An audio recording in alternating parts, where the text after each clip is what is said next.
Gen X GM, and it's these guys. And it's been 2 goddamn months since we played Codex Albana. Can you believe it? But we're back. We're here. They all showed up. You're here, so that's good news. Go ahead and introduce yourselves from my side.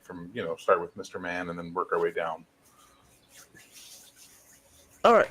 Hey, I'm Max Leal from Legion of Myth. I play Athane Kirby. Apparently, I'm supposed to be somebody important in this thing, but he's fighting against it, and he's going to continue to fight against it, and you can't stop him. Because character growth is only for Devere. Because character growth shouldn't happen once every, how often do we play? Yeah, exactly. 4 hours every month, and I have to 4 hours every month. Wow, 4 hours a month on a good year. But apparently, we got a ragtag fugitive fleet here that we are trying to get some allies. Got one more ally to go. We can do it. I know we can do it if somebody doesn't take his eyeball out. Well, he's got 2 new ones. I know he's got 2 more to go. My character lost 4 eyeballs. Oh, you're an alien? No. This is weird. The stream hasn't started on my channel. No, it hasn't. This is super weird. Whose channel is Hungar on? Hungar, what channel are you on? Not mine. It is live. I had to go back. I had it up, but it wouldn't refresh and load. I've had to go back into it and load it again. Yeah, no, I've reloaded it like 6 times. Let's go through my main front door. It's live on mine. That's weird. Oh my god, that's yours so weird. It created a whole new stream for it. Can you believe that shit? It didn't use the one that I had connected to this restream. It started a whole new one. Mm. How? Oh, Restream. No, Restream, you could have been great. You could have taken the reins of power, but you did not. Yep, we moved back to StreamYard. Yeah, well, sadly, I paid for a year. No, look, I still think Restream is good. It's just StreamYard has decided to take some of the features that we really liked about Restream and integrate it into StreamYard, and it didn't cost nearly as much as everybody was talking about because, well, it just didn't. Well, it still costs more than I could afford. That's fair. Well, yeah, that's fair. I Just actually got a lower price than what I normally paid. How'd you do that? That's right. We're not here to play role-playing games. We're here to talk about streaming. The quick version is I said, I'm done with you. They're like, no. How about this? It's only going to cost you $400 per year. And I'm like, okay. As opposed to? With the upgrade, $837, I think it was. Everybody was saying it's going to be over $1,000. Even I believe that, but it was only going to be 800 something. But I was like, it's still too rich for my blood. So I was going to downgrade to like the $300 package. And like, how about this? $400 for what you've been using. I said, okay, I will do it. They were panicking at that point because they were just watching themselves hemorrhage users, right? But they've also added a bunch of features too. In fact, they've added chat, not nearly as good as Restream, but they've even added a chat feature where you can show it on the screen now. No, and listen, they've certainly upped their game, that's for sure. But the thing is when I went and looked into it to find out what the backstage story was on it all, it was basically they got bought. Yep. And the new company came in and went, yeah, we want to make more money. Yep. Just grab the goose by the neck and start squeezing, going, shit, those golden eggs, goose, I think it's going to be a great NVIDIA versus AMD kind of thing between StreamYard and Restream. I hope they keep competing with each other. I hope they keep growing, keep making things better for all the streamers out there, and you kind of pick your poison. Yeah. All right, so that's Max. Next to him, we have Cody. Hi, Cody. Hey, what's happening? I'm Cody. I think everybody here knows me, and I'm playing Laurelin, the wizard, who's gone through a lot of changes. And back again. And back again. Yeah. Yeah. And has more eyes than, the average being now. It's really good. His name is Beholder. Behold, I am the impervious Laurelin, I will carve out my eyes and grow them back. What I say, strangely cryptic things to thee. Yay! Yeah, it's something. It's an interesting character. You've certainly made this character your own, and I cannot at all fault you for that. He is 100% unique and original. So well done there, sir. Okay, under him we have Malachi. Oh, I'm sorry. Were you speaking? Oh my God. I'm done now. He's got that spawn ticker for the amount of words he's allowed to say. Yeah, I guess the timer. I can't say anymore. I go back to hell. All right. Well, I look forward to you being presented with a challenge at some point during this session today and seeing how you handle it. Next to you, we have. Well, the Navri, formerly known as Prince, Navri Ishmatar, now the Paladin of the High Father. Funny how death will change you. Mm. Isn't that crazy? That's crazy. That's absolutely crazy. All right. And then, of course, below you, we have. I'm Andy. I'm playing Brother Dale of Isley. Isley. You want the I? Okay, Isley. Jesus Christ. Who is some see him as a madman or a fanatic. He's a holy man. He's perhaps the final prophet. He's a holy man. Like his brain is holy. It's amazing. It's full of holes. It's good. And then I saved him for the last because certainly last session he was the king of the world. Go ahead. I'm the old geek and I'm playing Sir Gerard de Vere, everyone's favourite lawful stupid paladin. Formerly lawful stupid paladin, because he learnt something last session. He had a bit of a life lesson, and now he wishes to deal an end-of-life lesson to certain people who did nasty things to his family. Also, he's not a paladin. Just so wrong. No, he's not a paladin, but if you're thinking in D&D terms, he was the archetypal. Not a paladin, though I play one on TV. So there we are. Okay. Yeah. Now, I fear to ask this, but who would like to summarize the previous session for us? Not it.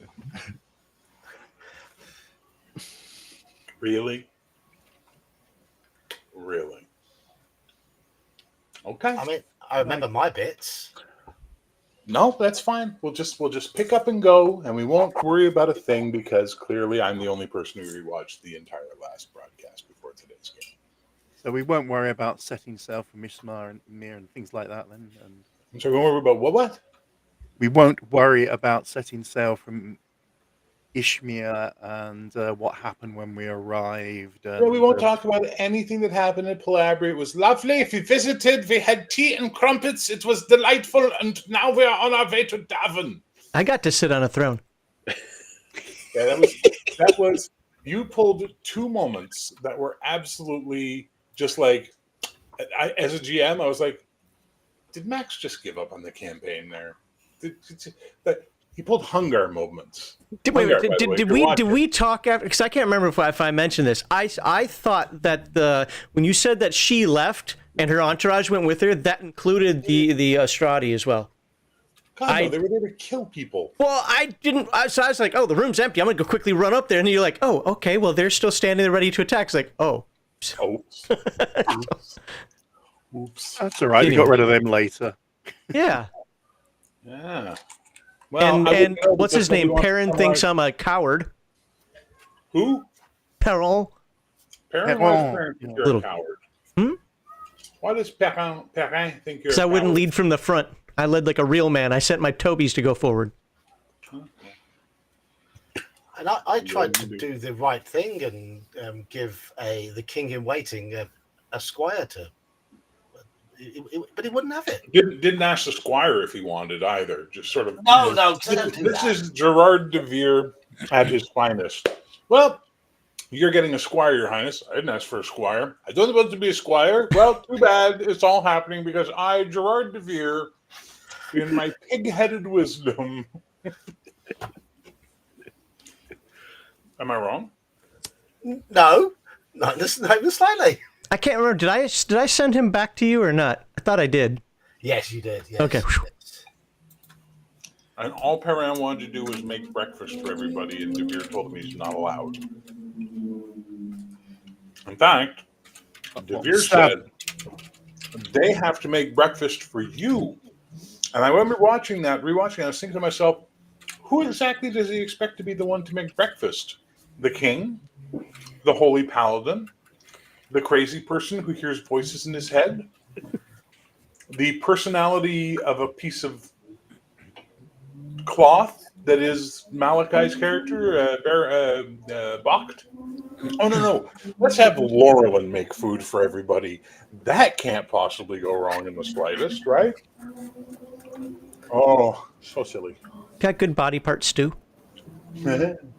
Dash of eye, bit of blood. Yeah, okay. Yeah, we're using modified Cthulhu Dark Ages for this system, but it's not a Cthulhu. Just to answer that question. Okay.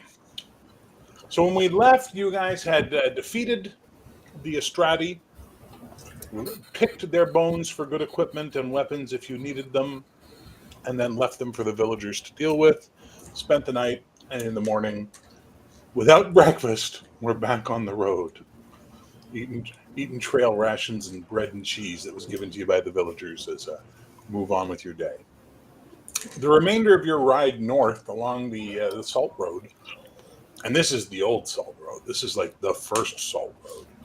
It comes from Davon, where the salt mines are, all the way down to Palabria. It's quiet. It's peaceful. You realize your reputation is preceding you as you're going up the road, because every time you get to a roadhouse to spend the night, people know who you are. You're expected. They treat you amazingly. And then you cross the border into Davon.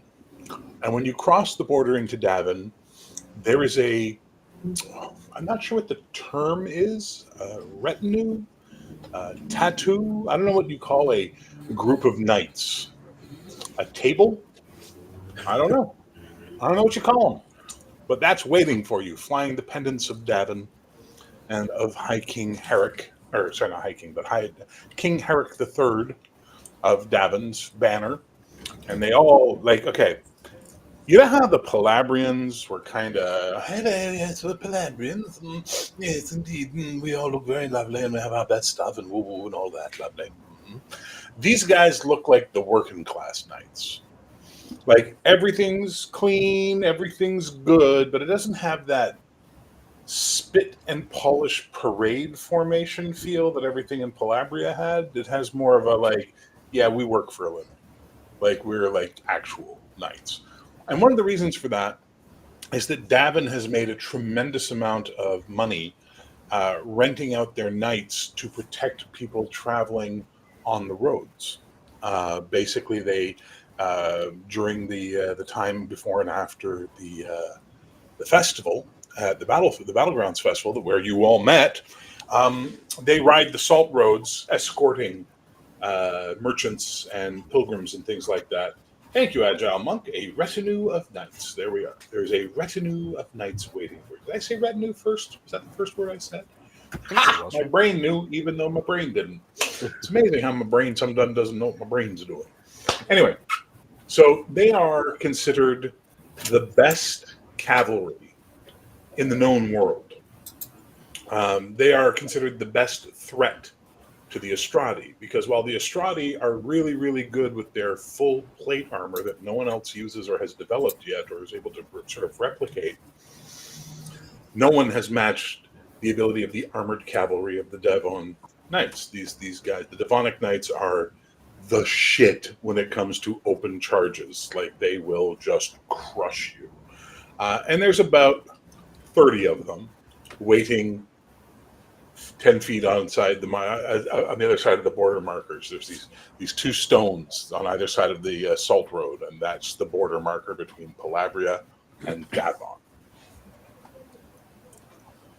So what do you guys do when you see all that up ahead? I'll ride forward and urge Ethane to join me. Fine. They can expect you to speak to them, Ethane. They know who you are, or they know who you are going to become. Who's got the banner? Perrin. Yeah. Then let Perrin ride alongside you then. Or walk alongside you. Well, You can sit on the back of my horse. You're all riding. So Perrin, has a pony or something. I'm sure you didn't make him walk. Thank you, Agile Monk. Thank you very much. And I don't qualify unless cats qualify as children. So for any of you others who have children, happy Father's Day. So I guess it's pretty much you. Malachi, you have kids? Really? My ex had a daughter. We were together for a while. And I was kind of like a father figure for her. So Okay, and then yeah. By extension, by extension, fair enough. a Anyway, child-in-law. yeah, child stepish. You know, it's step-like. It's a quick step. Anyway, so the three of you ride forward. You've got Devere on your flank, on your right flank, and you've got Perrin on his little light horse on your right flank with your pennants flying. And I ride up behind him. Of course you do. I'll be with Laurelin. Of course. So you leave Navri and Dale behind? Is that it? Is Navri going to ride up with them too, or what's going to happen? I'll be riding alongside the High King and Devere, yeah. So what's Dale doing since they're all leaving you, basically? Well, I'll try and get the horse pointed in the right direction and slowly follow. All right. So you guys get to the edge of the border and stop, and they just sort of were looking at you. Traditionally, one of you should announce the king. And Devere, being the most uptight about regulations, would know that. He's too busy typing in YouTube, by the way. Ethane, you will need to address them. I said hi. Yes, but ride forward and address them properly. Okay, Oh, there! Who are you? Sort of looks, the head knight sort of looks at you, takes off his helmet. You know, he's a decent looking older gentleman. Got the graying at the temples. This looks like a seasoned knight. Sir Lester of Davon, who you be? Do I give him my rank? Thane Kirby. And my champions and princes and... I'll stand up in the saddle and say and call out, "May I present for you the High King, Ethane Kirby." That too.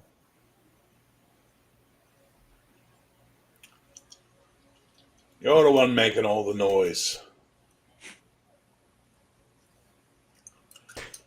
Yeah, well, Very well. By order of King Herrick III of Davon, we welcome you and are to escort you to the castle, High King. thank you. So he basically turns his horse and barks an order, and the company splits, giving you guys an avenue to ride between them.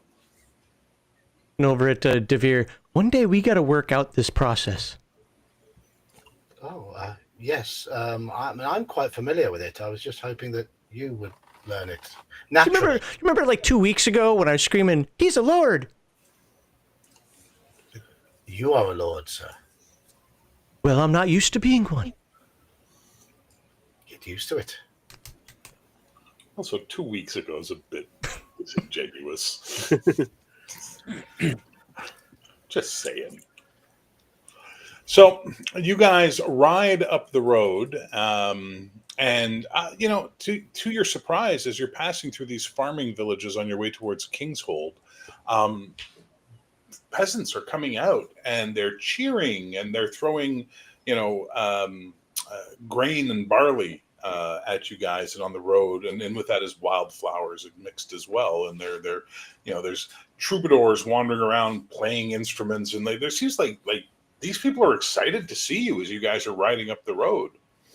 And as you crest a hill, you see beneath you or below as you crest, all these scents in the air of farming and people and what have you. It's a very, very heady type of bouquet that you're feeling.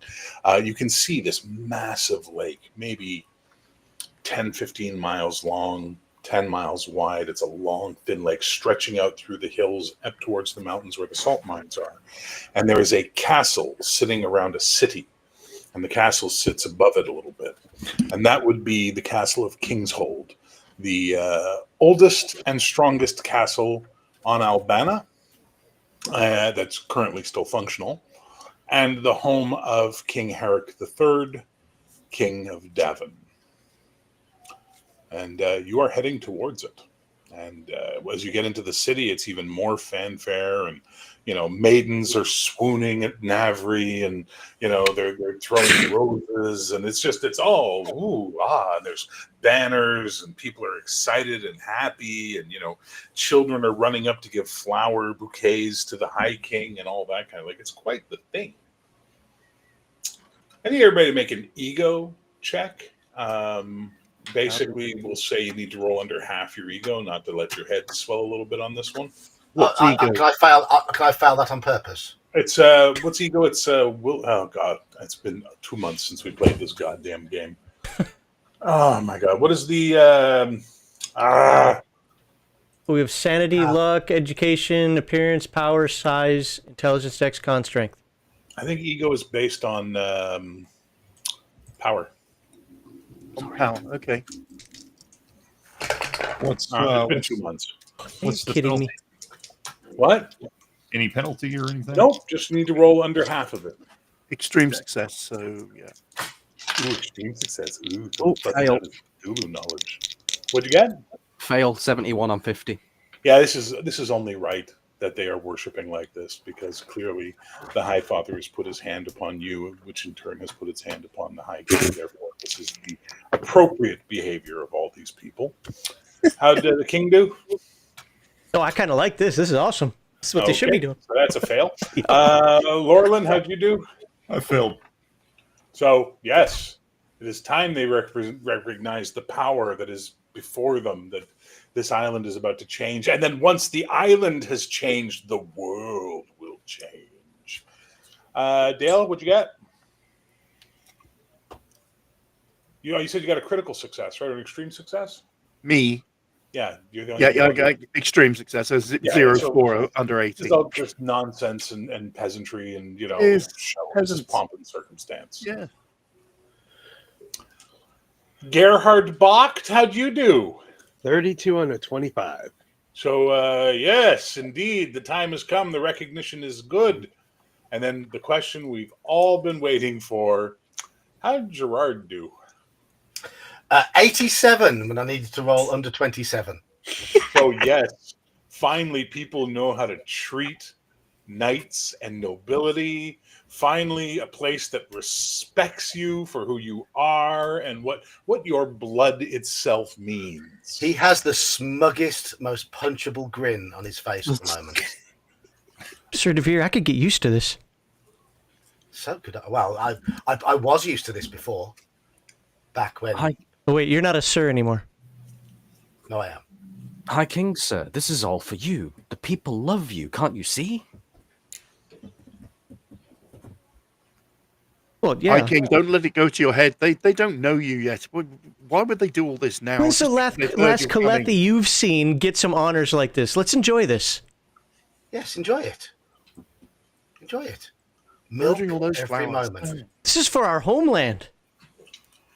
So you're led through the gates into the courtyard of the castle, and once you're inside, they close the portcullis, locking the cheering and singing on the other side of it.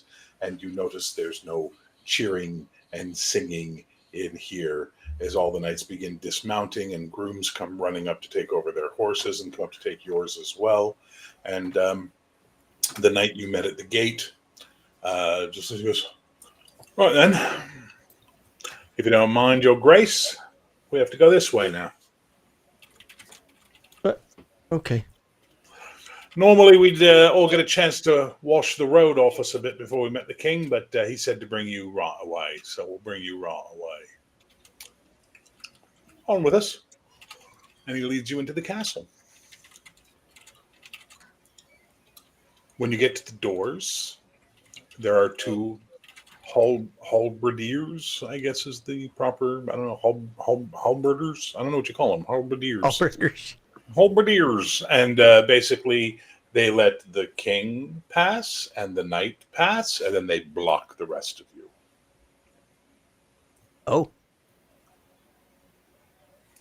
Your entourage can have a bite to eat, get cleaned up. My orders were to bring you and you alone before the king. Okay. What are the rest of you doing? Are any of you doing anything, or are you just accepting your fate? I'm just looking at the others. I will dismount and I will stand guard at the gate. I'm going to guard my king. Fair enough. So, being the oldest castle in Albana, and it is an old stone castle. Like, it's not pretty. It's not like there's pennants and tapestries and all sorts of stuff everywhere, but it's like covering bare white gray stone. Like, this is a real castle. This isn't like the nonsense you saw in Palabria. This isn't like that drum tower you guys call a castle in Caleth. This is not even as ostentatious as the Jarl's Hall that you saw in Drael. This is a real war castle. This is designed to hold off armies if need be, right? And they lead you up these stairs that just don't seem to end. And eventually, you get brought to a door where there are another two guards at the door. And they nod at the knight, and they open up the door, and he goes, "Right this way."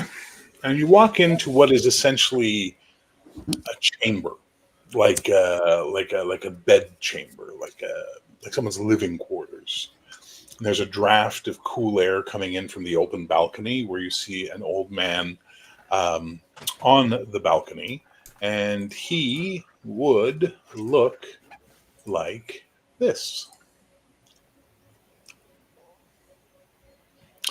And the knight clears his throat, and he turns. The old man turns, and he goes, "My lord, High King Ethane Kirby, first of his name." And the old man goes, "Yes, High King. Come closer. My eyes aren't what they once were." I step towards him. And he sort of takes your face in his hand. His fingers are long and bony. He's extremely old. And he just sort of does this that gives you a look around. "You're from Caleth. Yes, sir. Farmer by those hands.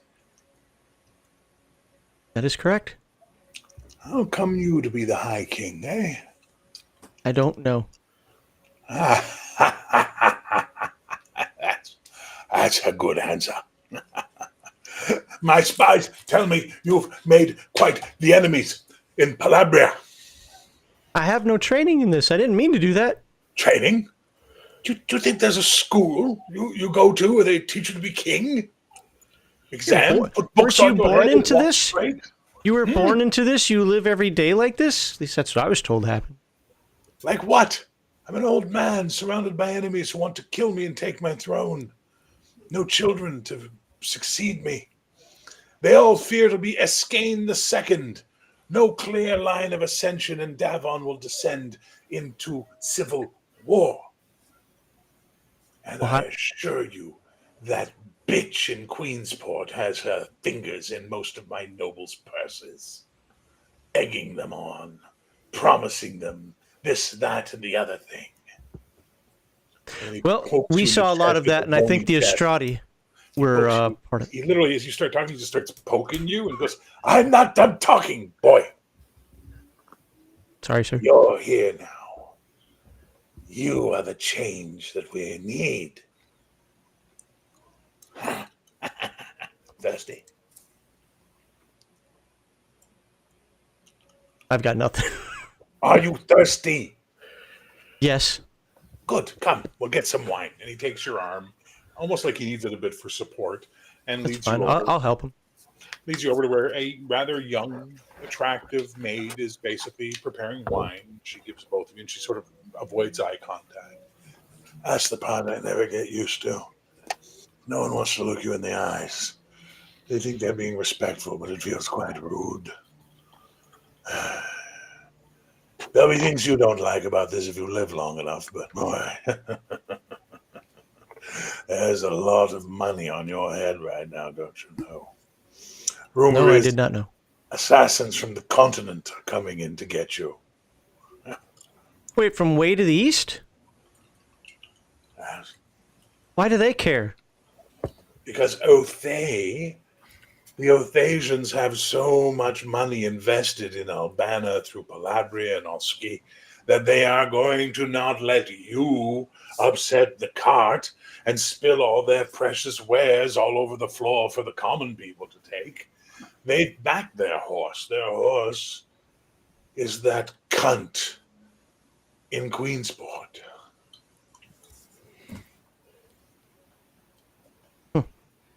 If she had had vision, she'd have married you. But she didn't have vision because she's got that idiot Austrati whispering in her ear all of his crazy orthodox concepts and ideas. Not anymore. Not the... Boy, I'm talking about their leader in Ostrad, what was once the Uri Valley, and beautiful people, enslaved. Their queen now brings water to the miners, bread to the workers. Strong girl she is. She would make a good high queen. But I hear you're already married. Yes. To a Jito girl, eh? A rover. I admire your balls. They told me I can't do that anymore. Do what you want. Tell them to fuck off. Do what you like. You understand?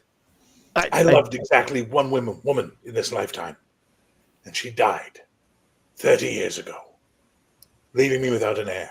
And they have tried to marry me to every daughter of a noble or a knight or a milkmaid, for God's sakes. And I laugh. So you didn't marry for more political power? Gods now. I should have been born here. Well, you're from Calith. You're a pragmatic stick in the mud. Calethi are excellent farmers, and you make a hell of a good infantry.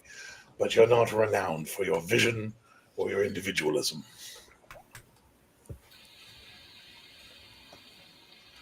So, what do you want from me, boy? I need somebody that can give me some good advice, but most notably, we need your support. Trying to, well, it sounds like that, and I appreciate that more than you can know, or more than I even fully understand right now. But nobody else seems to like us. Every time we make an ally, something happens that puts that into some jeopardy.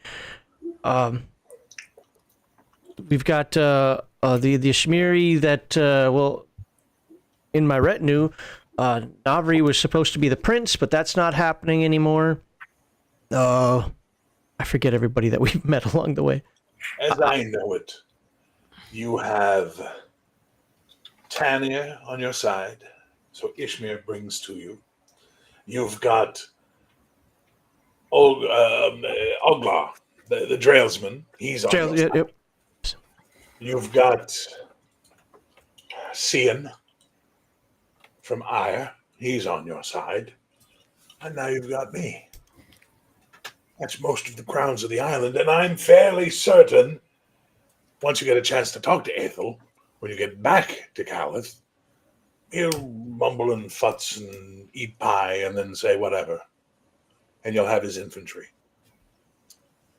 So you now have the support of the lion's share of the islands, boy. We still need to get Palabria. You will not get Palabria by force. Palabria will not bend its knee to you. Well, then we need to somehow weed out the Astrati. Again, that fight has been coming for some time. Well, how can we turn them against this evil witch that wants... You'd think that their religion would want to stop the evil takeover. Brucca. It is an uncontrollable factor in all of this, Brucca. That witch, as you so rightfully called her, Dangerous. Maeve. Well, we But I hear you have a magic man in your retinue. do. Does he treat with her? I don't know. You wanted advice, boy. Here's some advice. Know what your people do.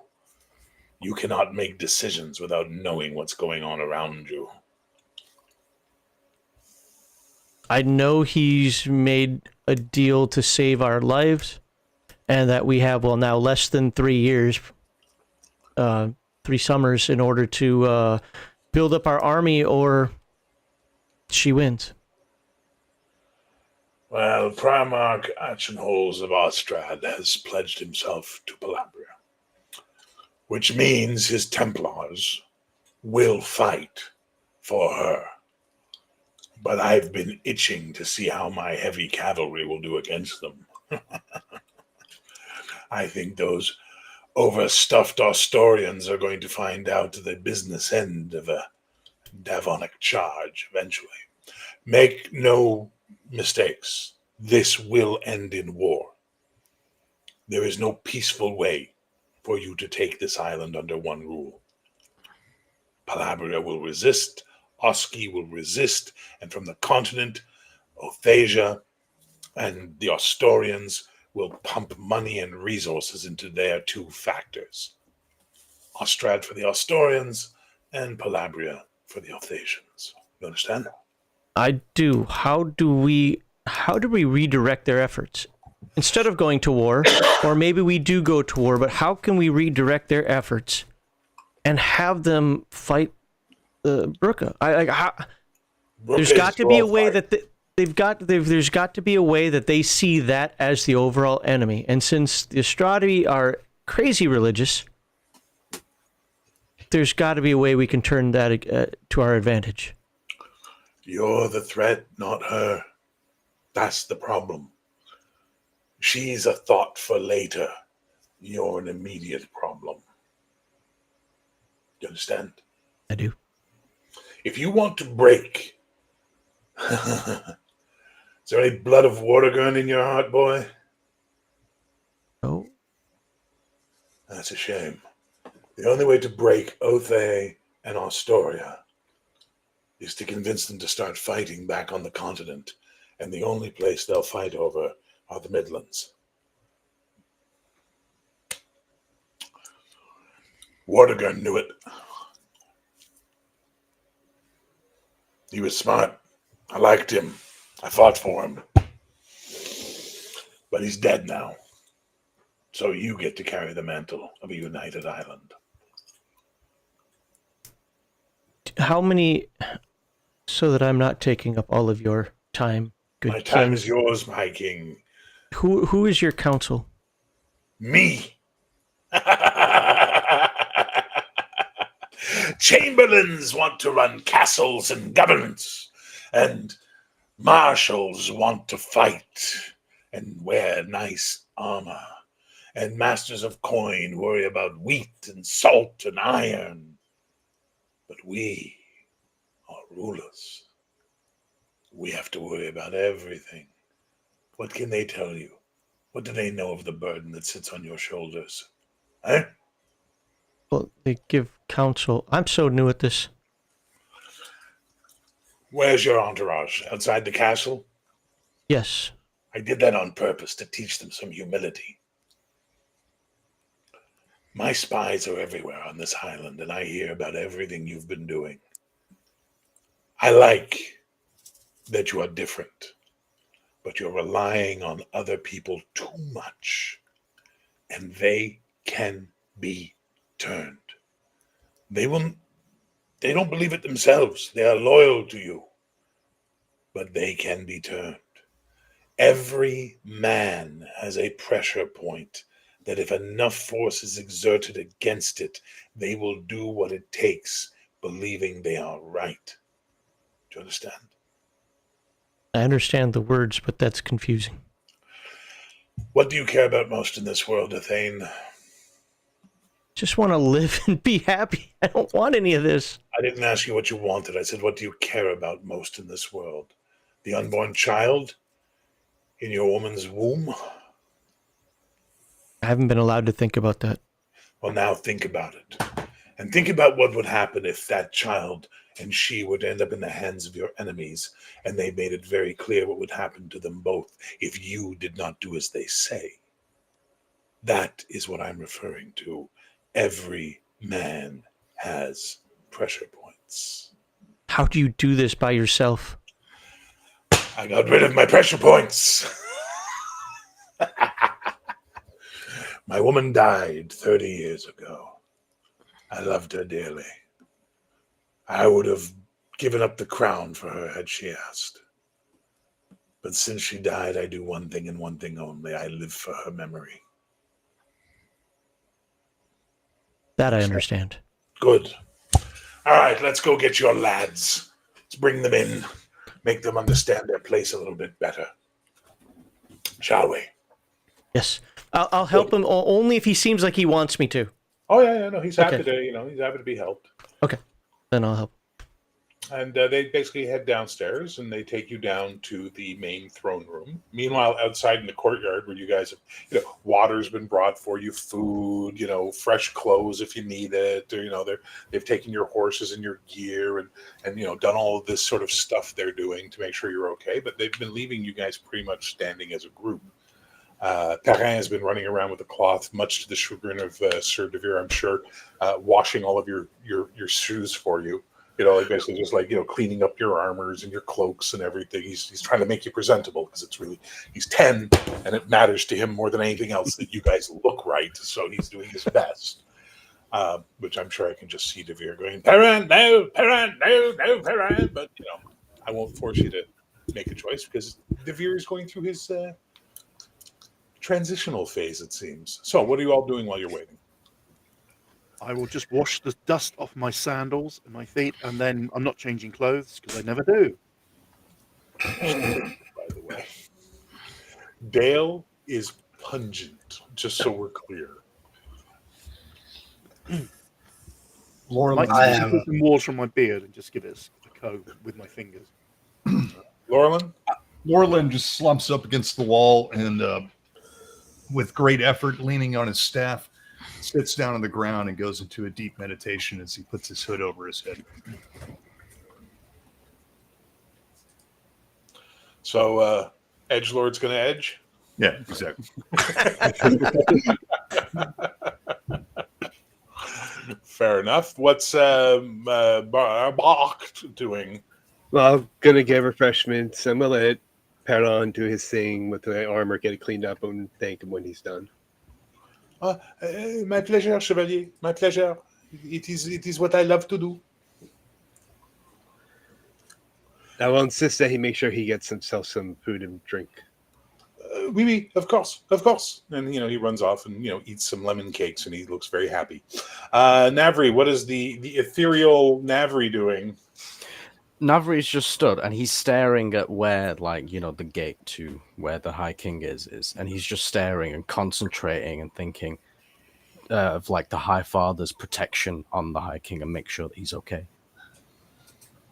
Okay, and what's the moment we've all been waiting for? What's Devere doing? Devere will be standing next to Navri, silently biting his lip so hard it bleeds because he desperately wants to put Perrin in his place, but he knows it's not the right thing to do. Let the boy keep happy, doing his duty, and he's like that because he so much wants to go. Perrin, stop it! But Perrin, what are you doing? He's not going to. He's not going to. He's mulling over in his mind the events of the last however many hours, days, picturing his family. He can't get the thought out of his mind of what horrible fate they suffered, and that is what is giving him the motivation to try to accept his newfound position and responsibility. Okay. But it still feels odd to him. Because, of course, you don't change overnight, but... As you mull these things and you taste the iron in your blood and your tongue, you become aware that in front of you and Navri is Perrin, and he's holding up a basket that's got a few lemon cakes in it and 2 wax-topped flagons of mead. Thank you, Perrin. You are a good lad. You will make a great knight one day. Okay, if you insist. Navri, after you, please. I insist.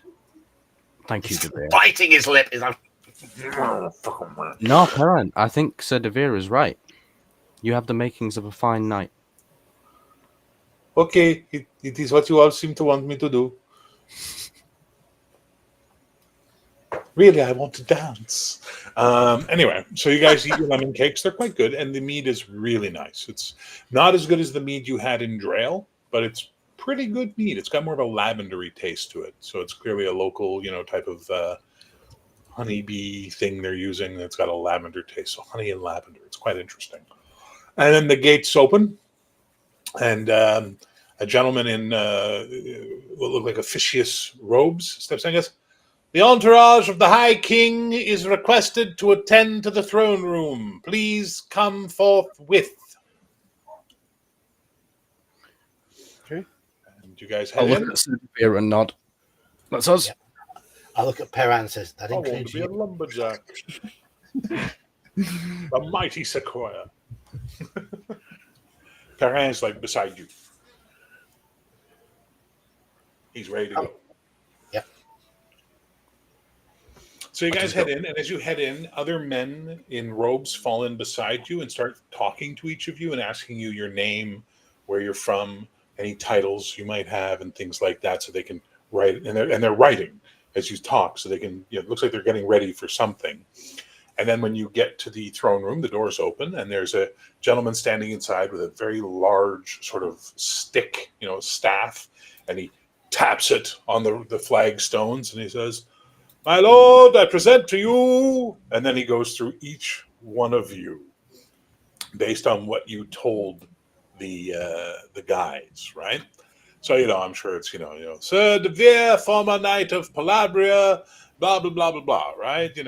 Perrin, Sir Perrin, junior knight in service of the High King, Gerhard Bach, former Templar of Ostrad, free knight and defender of the High King, Sir Lorlan Lachlan, mystic and seer and advisor to the High King, Sir Navri Ishmatar, paladin of the High Father and royal holy council to the High King, Brother Dale of Isley. And then you see basically the old king sitting on the throne, and then sitting on a seat sort of beside him, but smaller, obviously, on a throne, is Athene. And the king goes, "All right, come on. It's enough of this nonsense. Come forward." Go forward. Yeah, go Yes, forward. Do any of you kneel or bow or anything like that? Neil. So as you start, it goes, "Ta, ta, ta, ta, ta, ta, ta, ta, ta, ta, ta." None of that. This isn't bloody Palabria. This is Davon. This is a kingdom where people work. We respect each other. Now, I've had the pleasure of your High King's company, and I've been counseling him to cut ties with all of you and put you to the fields where you'll be more useful to the island. So I want each of you in turn to tell me why you should be allowed to remain in the entourage of the High King. I want the Palabrian to start first. Very well. I, Sir Gerard de Vere, have stood by young Ethane Kirby as he has grown into his role. I have supported his every move. My family have died for the cause, and I have stood up against the bitch who calls herself Queen of Palabria. Plus, I'm the one who struck the killing blow against the advisor who poisoned her ears. Yes, I am as loyal as they come. I don't care if you're loyal. A dog is loyal, boy. Plus, I am the Knight Commander. Oh, he glances over to thing, giving out fancy titles, eh? Knight Commander. You all think you're in the middle of a Pendrick cycle. Are you children? Well, that one is, but the rest of you, are you children? This is no fairy tale. Your family has died, so what of it? Thousands of families will die before this island is unified. The blood Brother of Dane the is hopping people, from foot to foot at the moment. the blood of the people soaks the very earth that is tilled to feed the armies that will kill more people. Get your noble aspirations out of your ass, boy. Also, I heard you were stripped of your knighthood, so you are Sir Nothing. You are just Gerard de Vere. I do not recognize the actions of my Ahem! I am a king, sir. You will hold your tongue until I allow you to speak. You see? He turns to a thing. You see? His pride is his pressure point.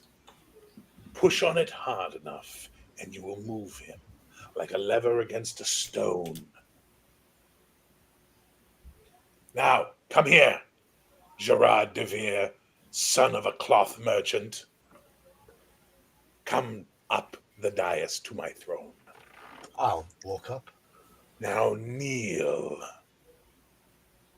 I kneel. He stands up, reaches behind his throne, and pulls out a fucking sword and a half. It's not as big as the two-handers that the Estradi use, but it's certainly much bigger than the arming sword you carry. And he just basically goes bunk, bunk, pop against the side of your head. Now rise, Sir de Vere, Knight of Davon, and take your place. All right, which one of you is next? I'll put my hand up. Oh, the stinky one. King, sir, I must say you are wrong about the cycle. This is the cycle. We are in the cycle. This is the madman. Understood.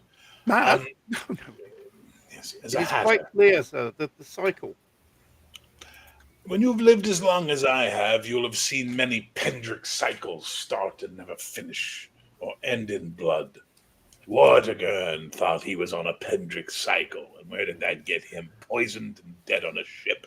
And Evelyn, the fucking crown of Palabria. I still think people did that to put her there, but nonetheless.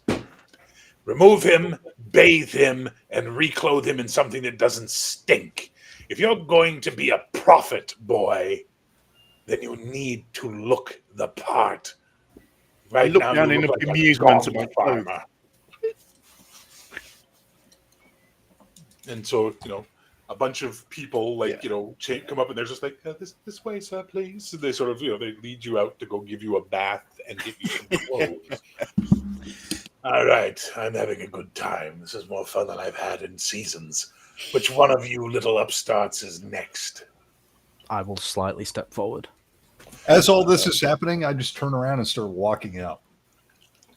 Stop now. I stop. Turn and face me, Laurel and Lockland.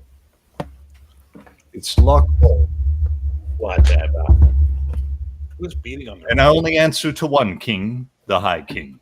Well, you are in my throne room in my castle, and you will answer to me, or I will see if you enjoy a dungeon for a week. Perhaps it'll teach you some humility. I have plenty of humility, my lord.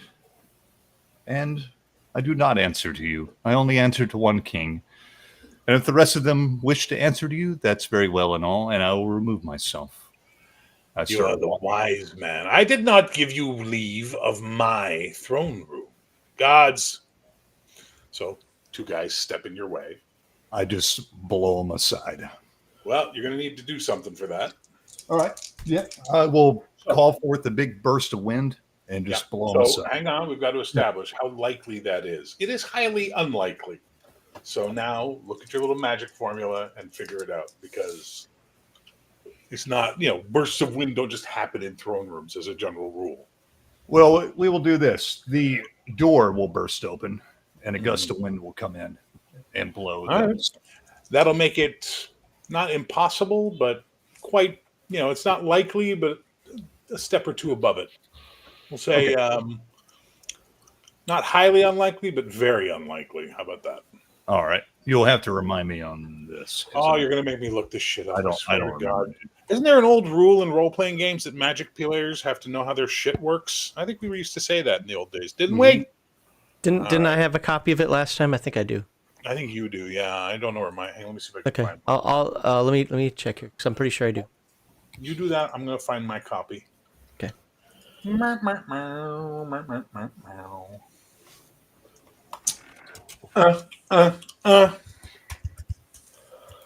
Freeform magic. There it is. There it is. Yeah, okay, go ahead. Punch it up. Trying to. All right, open it up for yourself. I mean, freeform magic. Here it is. Oh, hold on. It's So, RTF format, probable, so it doesn't want to unlikely, open. highly unlikely, widely improbable, and impossible. So this would be unlikely, which is power times 4%.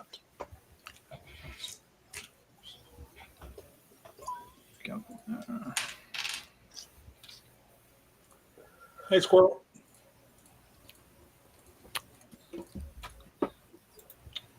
All right.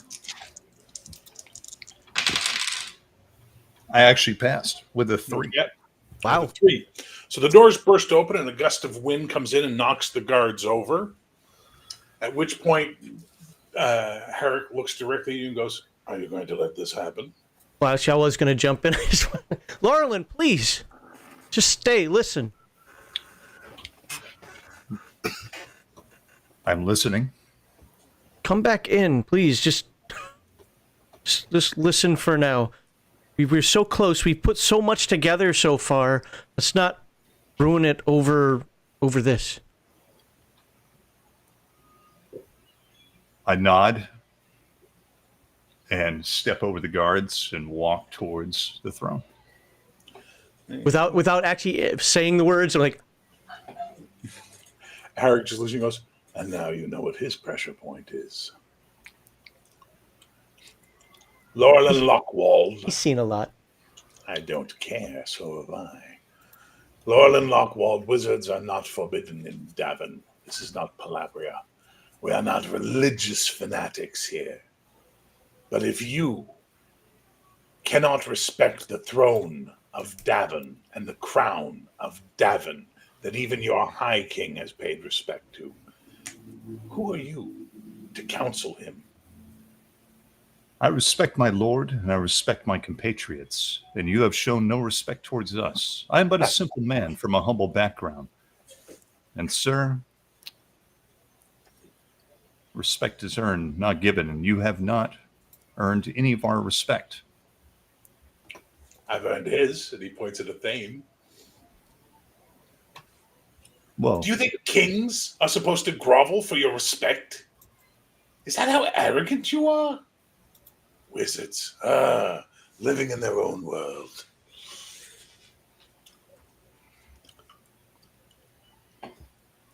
You have led this man across Albana.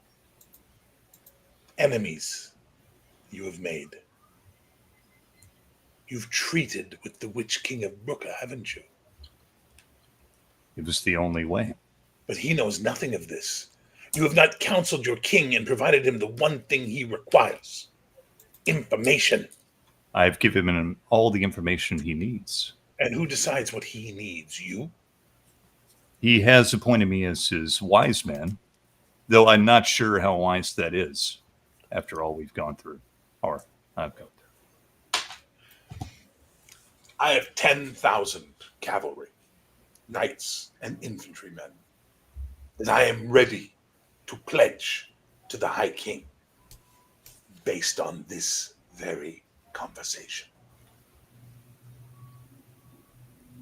Perhaps the wise man is not so wise in his arrogance and needs to understand that the games of crowns and thrones are not the games of wizards and wise men and visionary people who don't know how to bathe. You are welcome in Davon, but you are watched.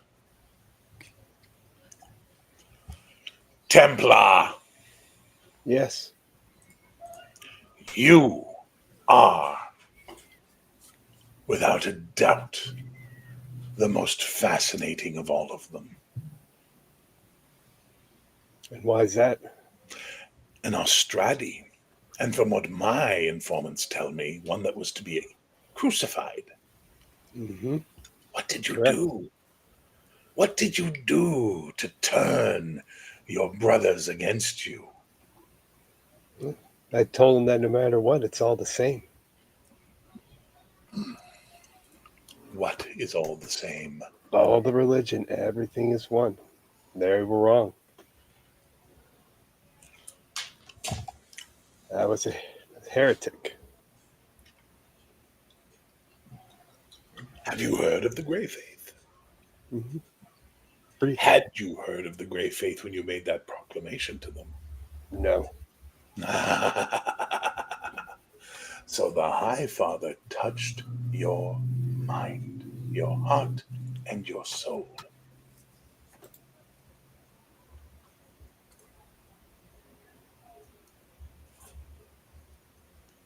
What will you do with this freedom?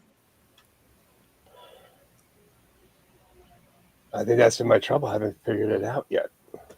I'm here to serve the High King, that is true, but aside from that,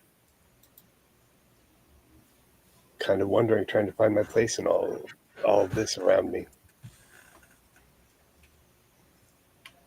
What is your place? I wish I knew. I can't figure that out. Except maybe to show everybody, to teach everybody that yes, it's all one.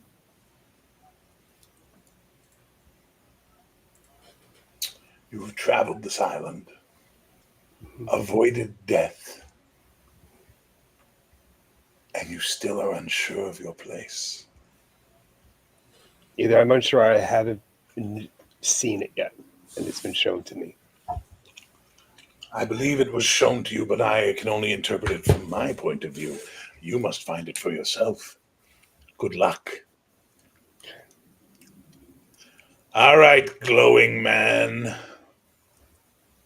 I see it. The iridescent glow around you, the touch of the High Father. Is it true you died? I did. I died in service and protection of the High King. And yet here you stand before me, a talking corpse. Not quite. The High Father deemed that my job here was not done, and so brought me back. As I said, that I serve the High King even in death, and also in rebirth. What is the job the High Father has given you? I am the paladin of the High Father, and my one duty on this plane is to serve the High King. So he turns to it and he goes, "You see what happens when they get magic and prophecy in their heads? They all speak weird. This plane and blah, it's all very... I have been king for 65 winters. Do you know how many wise men, clerics, paladins, wizards, seers have come before me and talked the same nonsense that I've heard in this room? You are in Davon, sir. Whether or not I like Lockwald, he proved himself with his actions. You, the Templar, Devere, the stinky one, you just talk. I am the this and I am the that, and I have sworn myself to this and that and the other thing. What have you done? I don't know you. Saved the High King's life and gave my own. Did you? I wasn't there. I don't know. I haven't traveled the island with you. Why would He you did. expect anyone else to listen to you? Why would you expect anyone else to believe you. You are easily picked apart as a group of charlatans perpetrating a great scam upon the people of Albana. Do you understand how your enemies think, gentlemen? Do you understand what I'm trying to get across to you? If you wish to win the people and this island, you must do more than talk, and you must do more than run.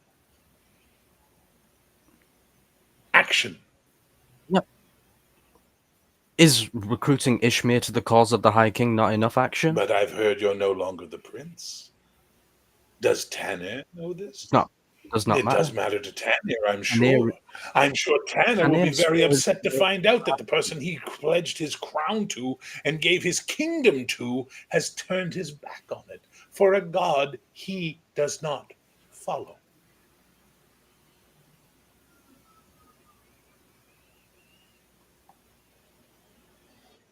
I still serve the High King, and Tanir swore his loyalty to the cause of the High King too. Loyalty is fickle, boy. It blows in the wind like a pennant. You need to understand these things. You're young. You believe words matter. They do not. Actions matter.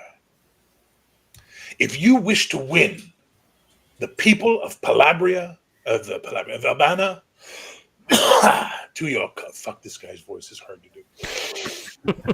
It's killing my throat. To your cause, then you must do something to show the people of Albana that you are for the Albaresh, the Albani, the Aglesh. You understand? I do. Then I have a task for you. But you're not going to like it. But first, we will eat, we will drink, and we will celebrate High King Athene. The doors open, and these men come in carrying a very large throne. And they bring it up, and they stand in front of you, Athene, and one of those, my lord, your majesty, if you would step up for a moment, please. I do. So they go over and they take the chair you were sitting on, some of the guys, and they remove it, and then they put this old big chair down. Boom. Probably very uncomfortable. This was the only thing we brought out of Escaine centuries ago. This was the throne of the last High King. Be seated, if you will. My king. I stare at it for a moment. It's old. It's big. It's bigger than his. Yeah, Athane, no matter what, it's hard for me because Athane does not truly understand the gravity of this, Yeah. but is trying to. He knows this means something important, but to him, it's like, hey, you put a chair in front of me, cool. So I'm gonna just kind of nod, show something like reverence, and then sit down. It is yours. We will keep it here until you have a castle of your own. Thank you very, very much. Good. I will kneel in front of him. Does this ever stop? No, until you put a stop to it. If you learn nothing from me, Athane, be your own man. They are but voices. You are the body. You make the decisions. Understood. All right, we will eat, we will party, but first you must go and bathe and redress and put your weapons aside and stop looking like you've come here to invade my castle. I'm just going to get a drink. I'll be right back, guys. I got to put some wet in my throat after doing this asshole's voice. Quick 5 minutes then. Sure. All right. I thought we were done with the Athane heavy role playing for a while.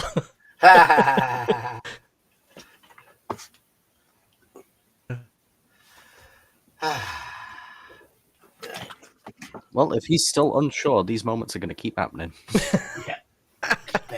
Bear is going to play on it. Well, and that's fair.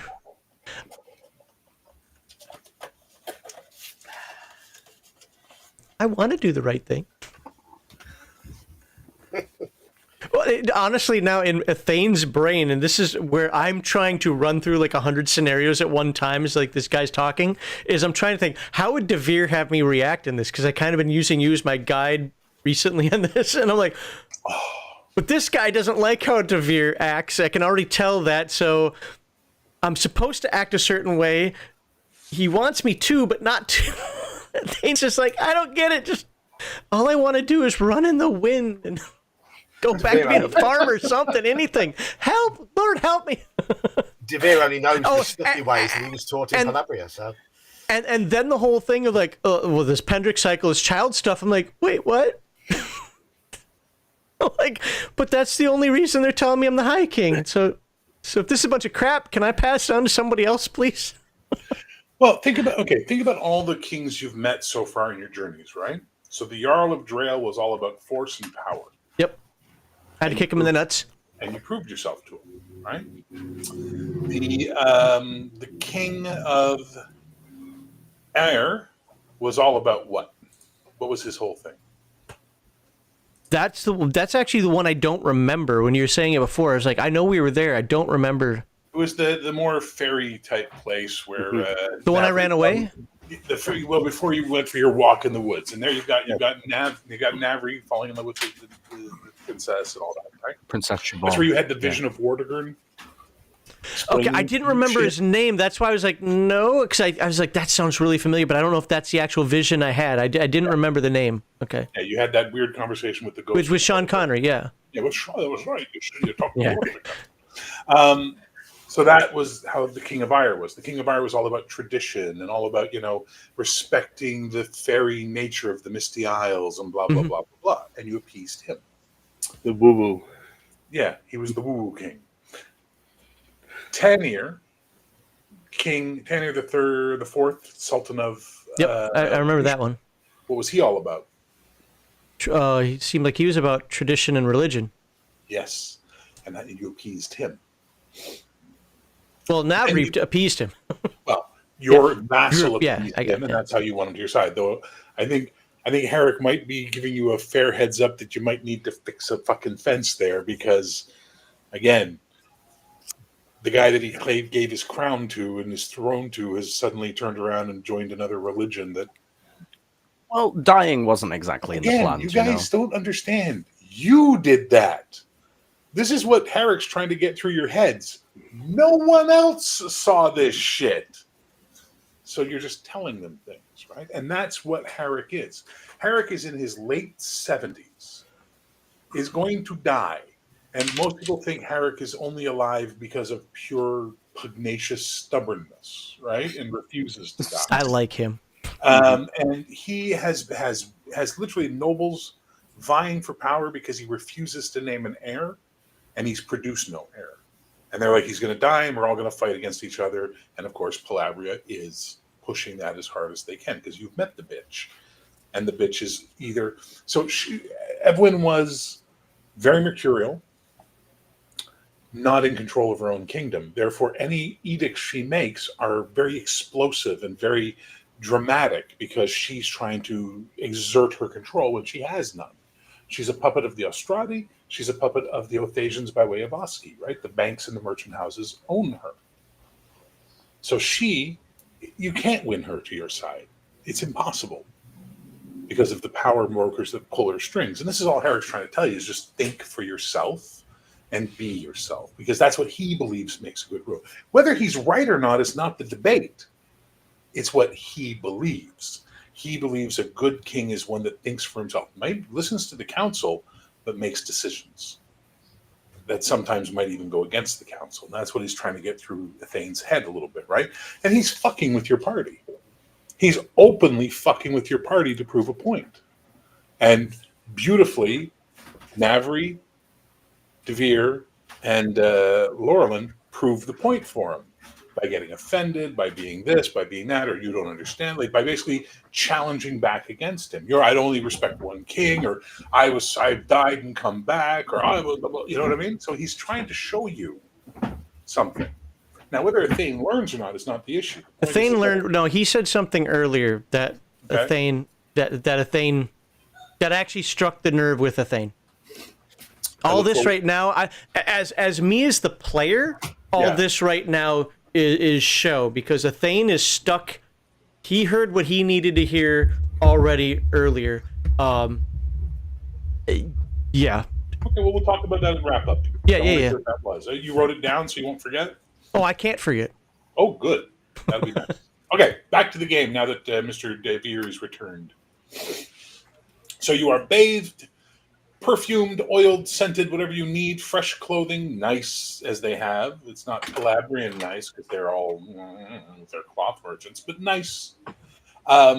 Dale is washed, his beard is trimmed, his hair is cleaned and brushed. And, wow, look at you. And he's got a scowl on his face. Yeah. They've given him like nice prophety robes, like they look like religious gear, type of idea. The poor kitty would do. You're all basically given nice stuff to wear and, what have you. And then there's a massive meal going on. You are all given a seat at the king's table. And you can see from the two tables that are immediately off the king's table, and then there's a bunch of staggered tables out from there, he's put all the nobles on the left and the right. And you can just tell from their faces which ones are pissed that they're not sitting where you guys are, and which ones are clearly 100% loyal to the crown. You can see it in their eyes. They're so entrenched in their bullshit about him not having an heir that they're not even hiding it on their faces anymore. This couple dozen nobles that are in here. You know what I'm saying? So you guys are smart enough to be seeing these faces and realize shit's going on. Laurelin. Yep. You know that thing you can see Yeah. By the way, I'm not sitting at the cool kids table. No, you are. They lead you to your chair. Okay. Like, Lauren's not an idiot. He knows you don't disrespect kings in their houses that much, man. Come on. Is he going to? If he wants to, go ahead. It's your character's agency. What's he want to do? Where does he want to sit? No, I'm just standing by the door because he doesn't eat very much anyways. Well, you can see that many of these nobles have magic attached to them. Either through jewelry they're wearing having runes and sigils that are projecting magic off of them. A couple of them you see have spirits bound to either their weapon or their armors that they're wearing. Yeah. Like, there's some heavy-duty magic in this room. Okay. Just so you're clear. Let me just say, like out of game, that I'm proving the point as well. Yeah, that's fine. But here's the difference. Kings don't give a fuck about your point. Yeah, I know they don't. But it will be interesting to see if Lorwyn can get his head back if he fucks up too hard. But anyway, back to the thing. So, there's minstrels and dancing and what have you, and all this kind of stuff going on. And it's quite lovely. And, there's pretty maids who want to dance with everybody. And, it's a lovely party going on. And it's all very fucking political. And you can feel the daggers under the table. You understand? At one point, Herrick looks at you and goes, "Why does your wizard test me in front of my people?" He sees things. "I don't care. Does he not understand by defying my rules, he forces me to have to enforce them to keep my nobles in check? For if I show weakness to him, they will see weakness in me, and that will encourage them to take action against me." Is Lorlin's chair open? Like Yes. wherever, like, okay. I'm gonna grab a tankard of whatever the hell is in front of us, wine, beer, whatever it is. What's the custom? Is it tink tink tink, or is it like, hey? It depends. In Calith, it would be, "Hey." Right. All right, I'm Kalethi. I'm like, hey! So everybody sort of, it's a piece of carrots.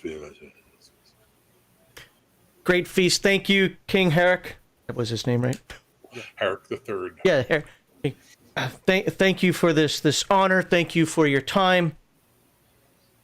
To the men here who have saved my life more than once, and who's one day I'd like to save their lives. Laurelin, please take a seat over here so that I can pass you this cup. And I take one drink, and I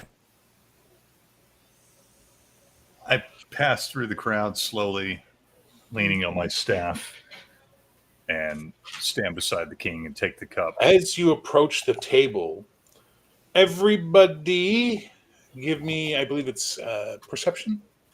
God, we got to play this game more often. Spot hidden. Spot hidden. Spot hidden. Well, I guess whatever you use for surprise. I'm so rusty on this fucking system right now because we haven't played in months. I critically passed. I'm sorry, what? I critically passed. You don't even know what you're rolling. You said spot hidden. No, Andy said spot. Yeah, I said, is it? I mean, I think that may be it. But I'm waiting for the Cthulhu expert underneath the answer. We use spot hidden. Okay, make spot hidden checks, everybody. Uh-oh. Oh, crap, I rolled the wrong dice. I don't know what I rolled. a hard success. Thank you, Andy. Nope. I rolled a So, 0-4, which is a huge success. Nice. Woohoo. Regular success. Regular, 31 on a 32. Okay. Everybody who succeeded. Sorry, my microphone is picking up knobheads in my neighborhood. Well, you do live in Knobs End. I got knobheads here too. Everyone who succeeded can react. Anyone who failed did not, and anyone who critically succeeded has initiative for this one. As basically about 10 different guys in the crowd stand up and pull daggers out and go, "Death to the usurper!" And one of them is right behind you, Laurelin, and is trying to stab you. Okay, so I have initiative, I guess. Yes, you do. So, who's going at who? Well, there's a guy about to stab you in the fucking throat. So there's a guy going at you. All right. Well, I'm going to turn around and swing up my staff, but I'm going to use magic to block his. You're going to use magic? You never do that. Nah. What's your magic you're going to do? Basically, I'm just going to use the magical forces to, actually parry his attack. So it's a likely thing because I'm using my staff. But yeah. So you want to substitute your magic skill for your melee skill? Exactly. I'll allow it. Okay. All right. So he's trying to hit you. He gets a success. Nothing spectacular. Okay. So straight power, I'm assuming. No magic skill. Don't you have a magic Okay, skill? magic skill. Okay, yeah. I pass. What'd you get? But how much? What type of success did you get? It is just a regular success. So you guys he tries to stab you, and you catch his wrist, and you sort of and he's pushing. He's much stronger than you. Okay, Dale, you got a critical success or a hard success? Or Hard something? success. Okay, what are you doing? I'm going to go, "Ugh!" and pick up an apple if there's one in front of me and throw it at probably the one attacking Laurelin to hit him on the head. Well, there's Just to one distract- charging up to attack Ithane, basically. Oh, they're all okay. They're all Then like, they're spread out in the crowd, and one of them is now like leaping over the table towards Ithane. in that case, I'll throw at that one. All right, give me a roll. So my throw roll is a complete and utter fail. So the apple goes flying by. Was it a fumble? or was it Yeah, just yeah, pretty much. Was it a fumble? No, it's only Okay. 89. Blimey, come on. Close. So the apple flies by Devere. Yeah. Devere, what'd you get?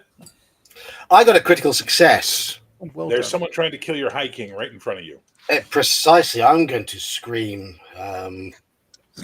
as a newly anointed knight of Davon.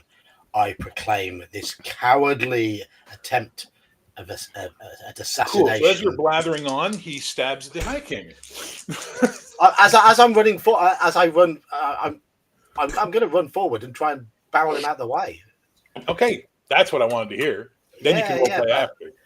Yeah. I'm going to be chuntering while I'm going to be shouting when I'm doing it in his usual. I'm just nonsense. watching. Like this guy's like, oh, he's like, I proclaim this heathen cowardly act and blah blah. Yes. Regicide. All right, give me a. What are you using? Unarmed. Yeah, it'd be fighting brawl, I guess. Okay. That is a good success. All right. He gets a fumble, so you catch him and basically pin him down on the table. Basically, you've got him pinned, and you can take. You actually have taken his dagger out of his hand. Yes. All right, Malachi, what'd you get, Gerhard? Well, I got a 31, a regular success, so I don't have initiative. So you can act. What do you want to do? So is there still the guy on Laurelin? Yes. Okay, I'm gonna try and tackle him because I'm seeing that the High King's kind of safe, right? Yep, I'll give you a plus 20% since he's currently engaged with Laurelin, and you can sort of blindside him.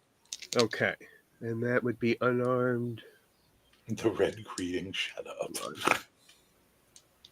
What's unarmed skill called? I forget. Brawl. Brawl. Fighting brawl. What the hell? Oh, Comes after fast talk and before. I got it. That's 47. 33 on a 47. Did you add the 20% I gave you? Yeah. Okay, so you only have 27 normally in your brawl? Yeah. You're the worst knight. Okay, so anyway, you manage to sort of tackle the guy, and he drops his dagger onto the floor. It clatters onto the floor, and Perrin dives for it and grabs it and slides under a table. Go Perrin! Okay, Navri, did you succeed? I did, just a regular That's fine, success. you get to go. What are you going to do? Well, he's been tackled to the ground, so I guess I'll go up to him and I'll take my sword out of the scabbard and point it at his There's throat. like 6 other guys with daggers, by the way. You've dealt with... Oh, right, okay. I'll just go for the nearest one then. That's like, trying to attack the High So King. basically, you're standing in front of him protectively, is that it? Yeah, sure. Okay. And then Laurelin, so everybody succeeded. Whoa.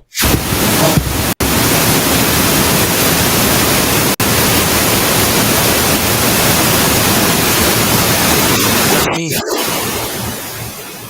I can't hear Bear. I turned off my mic in case it was mine. I think your mic just made all that noise. Okay. We're Everybody good now. good? That sounded like a short. What noise? Yeah, it was definitely your mic then if you didn't hear You it. didn't hear the noise. Yeah, it went like... Yeah.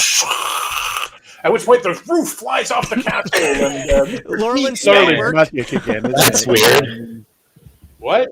Oh, It's Laurel's magic doing it. Malachi, your mic is fucking up, man. You might want to... Is it? Mine?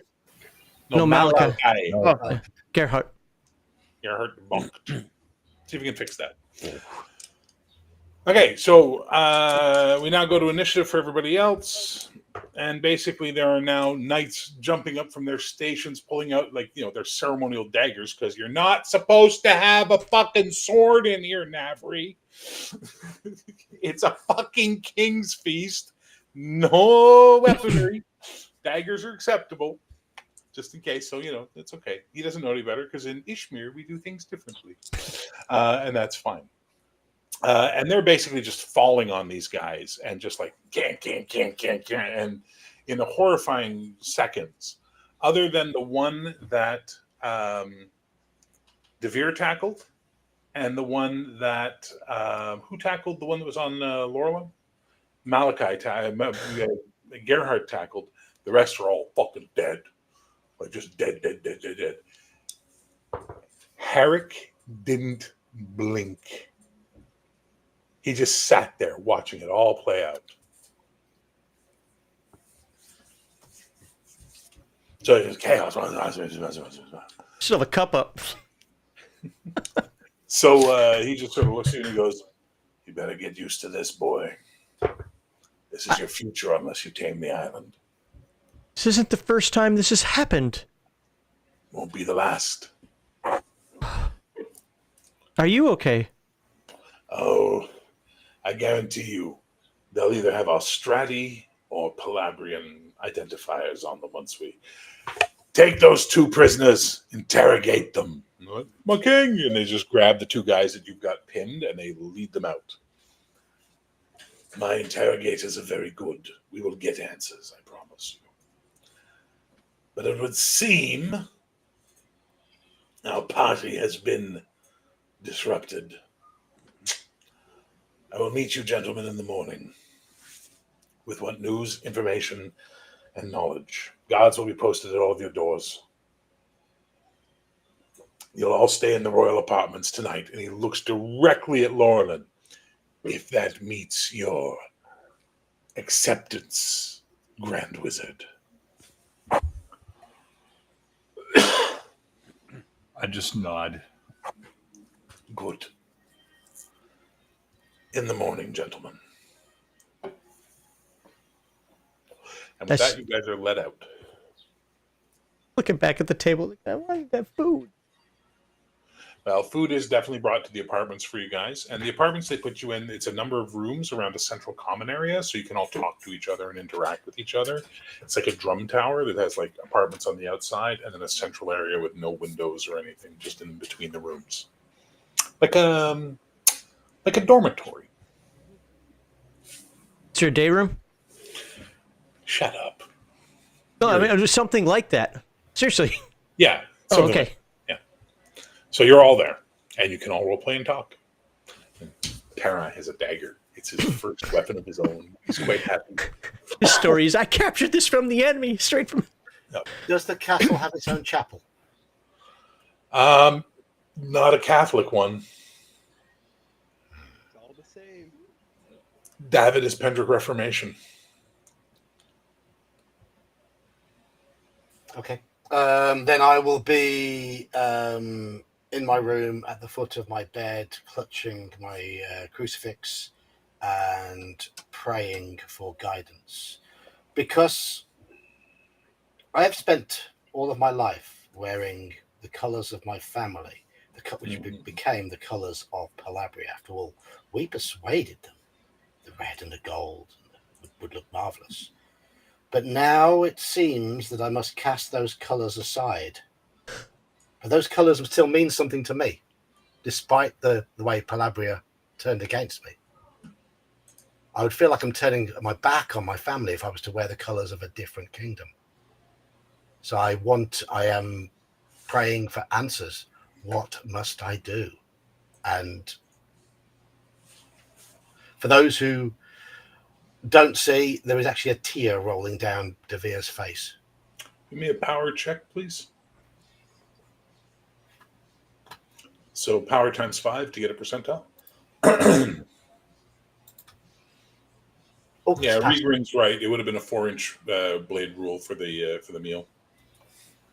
That is a pass. That's a pass. So as you're praying, you feel warmth. You feel calm. You feel a presence in the room. And the presence behind you, in a slightly reverberating voice, says, "You are on the right path. You will be a king. Your queen awaits." And then the presence is gone, and you feel calm.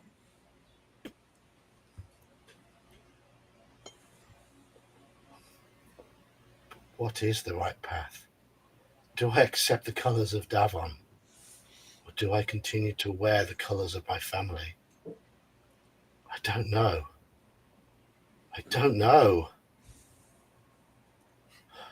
But I'm going to spend a long time just kneeling, thinking. Okay. While you're doing that, the rest of you are all out in the common area and can interact with each other as you see fit. Oh, Dale, give me a power check, please. Sorry, me. Dale and Laurelin and Navri, fuck. 3 of you, give me power checks. Your power times 5 roll under on a percentile. Yeah, that's a I could spend luck for a hard success, but that's sorry, it's a hard success. Could get a, Hard success. could get You a straight. felt power Oh, that's and a presence fail. coming from Devere's room. So what'd you get, Okay. Navri? That's a 93. Not quite a fumble, but on a 50. Yeah, you're up your own ass. You don't detect anything. Navri's still a little in his own head right now. It's okay. Laurelin, I fell by 1. nothing for you either. But Dale, you felt it. There was a strong presence coming from Devere's room.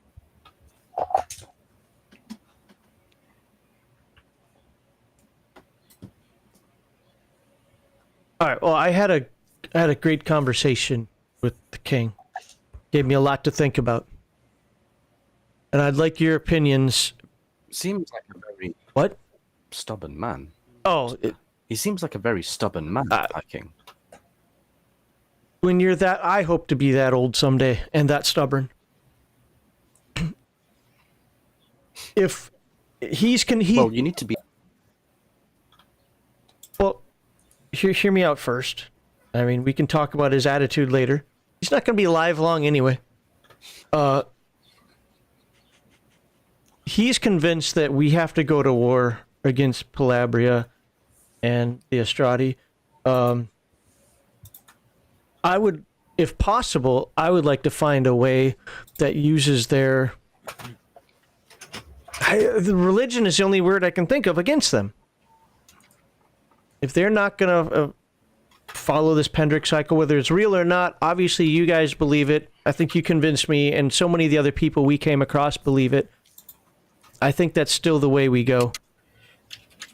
Are you guys versed enough at all? Is there a way that we can use Palabria for our benefit without going directly to war against them?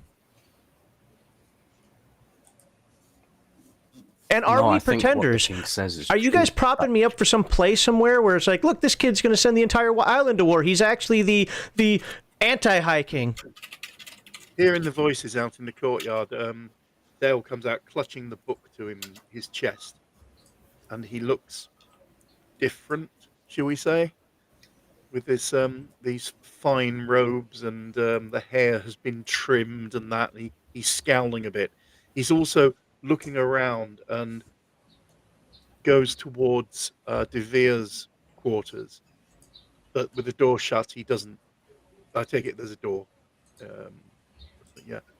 He almost goes to knock or to open the door, but then he changes his mind and turns back. And he heard the words of the High King. No, High King, no, the cycle is real, and you are the High King. There will be war. There will be terrible war. Whether it's Yes, with Palabria that's for the Witch Queen. No, it's there are other things as well. It is clear in the prophecies. That we have to go to war against Palabria. No. That we have to go to war against the Estradi. That we have to go to war against that major, huge continent to the east. That doesn't sound like a winning proposition to me. There are other enemies as well. Oh, great. Who are they? Difficult to say, but they're evil powers. They will be unleashed. One at a Everyone time, will join please. together to fight, and you will be High King. I don't know how any of these people do this. Anybody else? Where's Devere? I feel he is busy. Navri, you always seem to have your head on your shoulders. What? Do you want to go to war against Palabria? I mean, I don't necessarily want to, but if it's unavoidable, I mean, what the king says might be true. Like, there's no way to get them on our side. So, at that point, we just, take that as what it is, and then we try and unite everything we can against that. We deal with one problem at a time.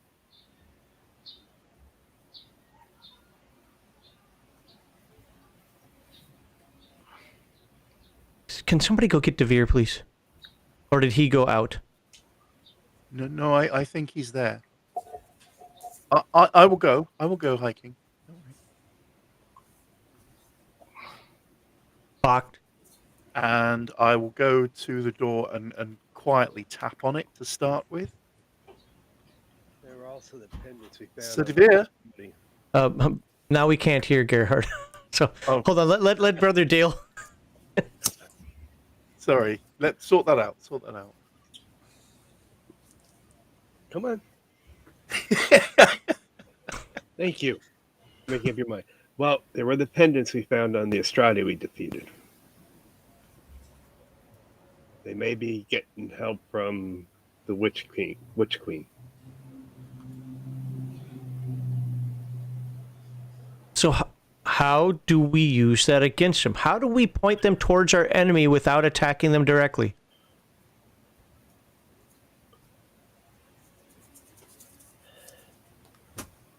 I don't know. I mean, I'm concerned that everybody's in league together. That's against us already.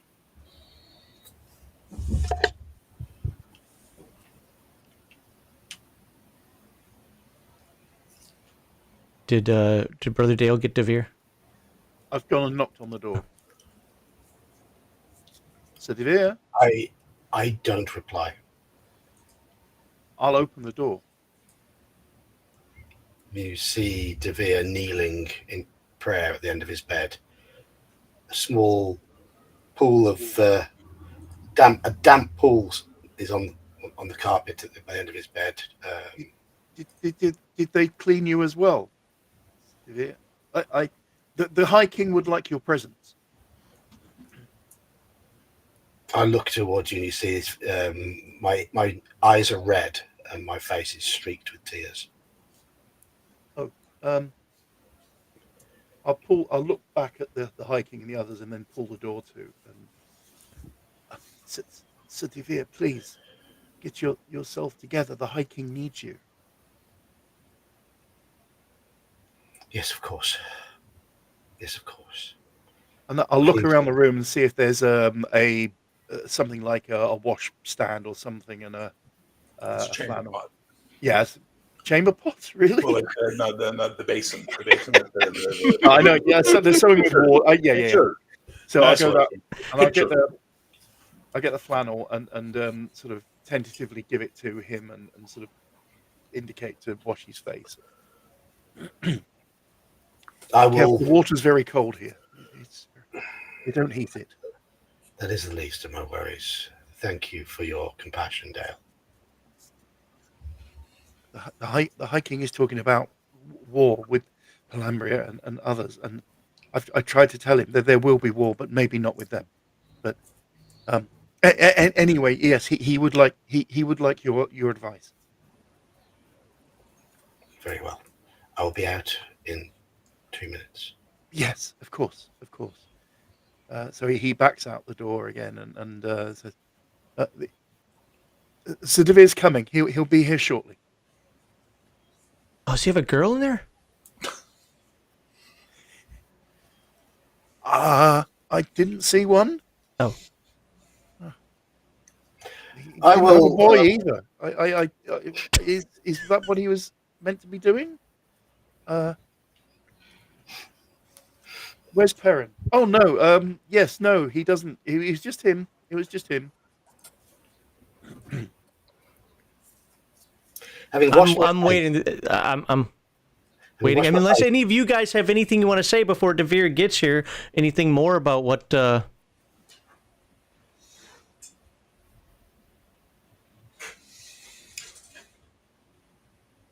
Okay. Having washed my face, I will place my helm on my head to somewhat hide my reddened eyes, and stride proudly out of the doorway.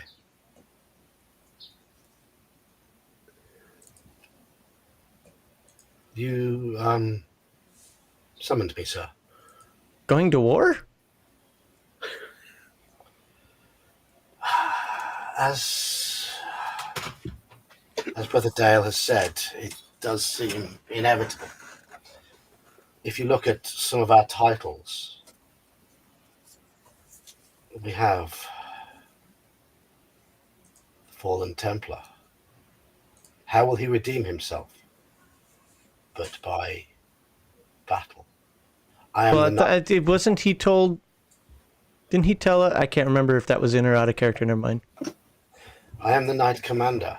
I already have some good people of Palabria who have pledged to fight alongside me. I fear civil war in my land, but I feel it may well be necessary, because my former queen cannot be reasoned with. All right, Knight Commander, do you have any knights right now?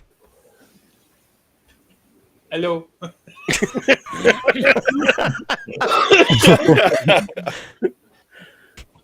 No, but Well, we'll work on that. Aaron.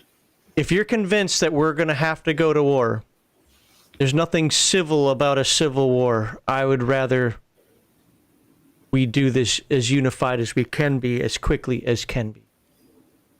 we have allies. We have strong allies. Yes, but we don't have soldiers with us right now. And many of them are still worried about their own kingdoms. They may have Sir, pledged loyalty if to I'm- me, I feel- but we haven't proven anything yet. Yes, Navry. What? So, if I may, to revisit Ishmir or something, I don't know, patch up things, because has thrown a spanner in the works, I think.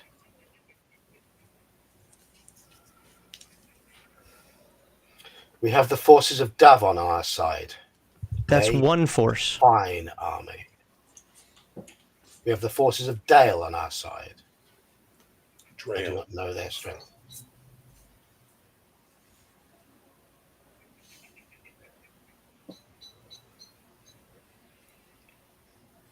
Well, how do we muster these forces? How do we have a show of strength?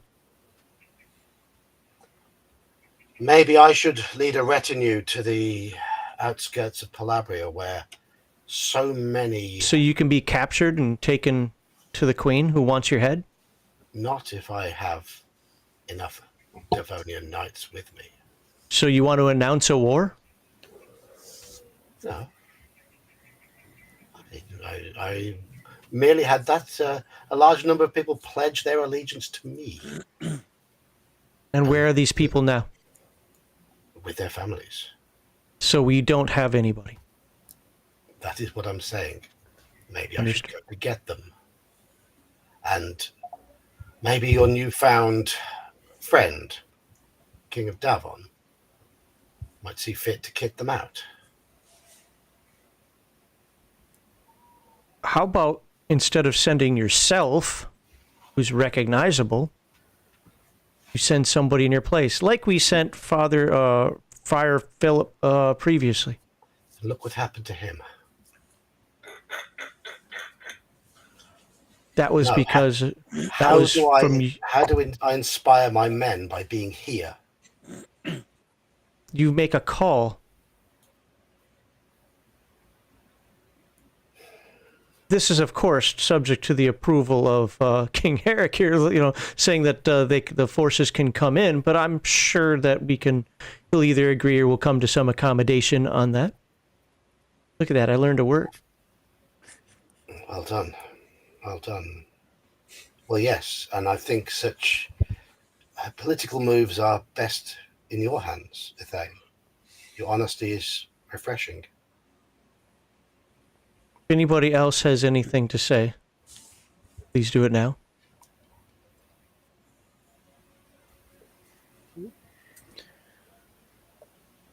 Laurelin, you've heard everything that everybody has said now. You're the wise man. You have all the information here that I can provide, that they can provide, apparently. What are your words of wisdom? Do you seek my words of wisdom, High King? Yes, I asked you last intentionally. Well, you do call me your wise man, though it seems I'm not sure at this point it is so wise. Do you think it's wise? I think you've done things that I don't understand, but I think everybody has done that. You have not done anything to jeopardize what we've put together here. What, honestly, I feel you have put together here. And yes, you creep me out. And yes, I don't understand what it is that you do or why you do it half the time. But it has apparently steered us on the right course so far. So unless you're doubting yourself, why should I doubt you? Very well. Well, your other wise man, the king of Davon, he does speak some truth in that you must make the decision. You are the high king. Now, you have asked for my wisdom, and my wisdom is that eventually we will go to war, whether it is against this Dark Queen or Palabria or the nations to the east. We will eventually fall to war. If you do not wish to see bloodshed, there may be a way to not have bloodshed. But I am no politician. So in that regard... What is that way? That I don't know. Oh. That's what I was about to say, my High King. I'm no politician. I'm but a simple sage, a seer, a magician, a wise man in some ways, but in this way, I'm not so wise. Then let me ask you the question I asked them. You don't care for these religions much. That's pretty obvious. Whether you agree or disagree, we can. You have misunderstood me. Religion has its place. I'm talking specifically these religions. You've been pretty clear about the old ways being your way. It is my way, but it is not the way of the people anymore. And the religions are an old way in a form that they don't quite understand. But you don't share their views, which makes it easier for you to see from the outside how to use them against them. Is there a way we can use Astradi? That's not a country. I'm sorry. The Astradi and the people of Palabria, the Palabrians, for our benefit without direct confrontation? Well, it is possible that we could use both forces against each other. I hear their fingers are too intertwined. Well, maybe there's some way to untwine their fingers. That Sir Devere? I'm not sure I know what what he's alluding to. Gerhardt. Yes. I just said Gerhard would Tell me the weakness of the Astradi. How would that's kind of out of character, but what would the Palabria think of the Astradi using magic? They'd hate it. They would? Yes. Well, then maybe if we can somehow show the Palabria that the Astradi are in cohorts with magic. Are they? Yeah. We have found pendants on the Astradi we defeated.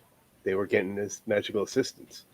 How does a pendant equal magic? Lorland, are you aware of this? Yeah. He knew too. We found the pendants. I mean, but are you aware of the magic? Recap of last session, please.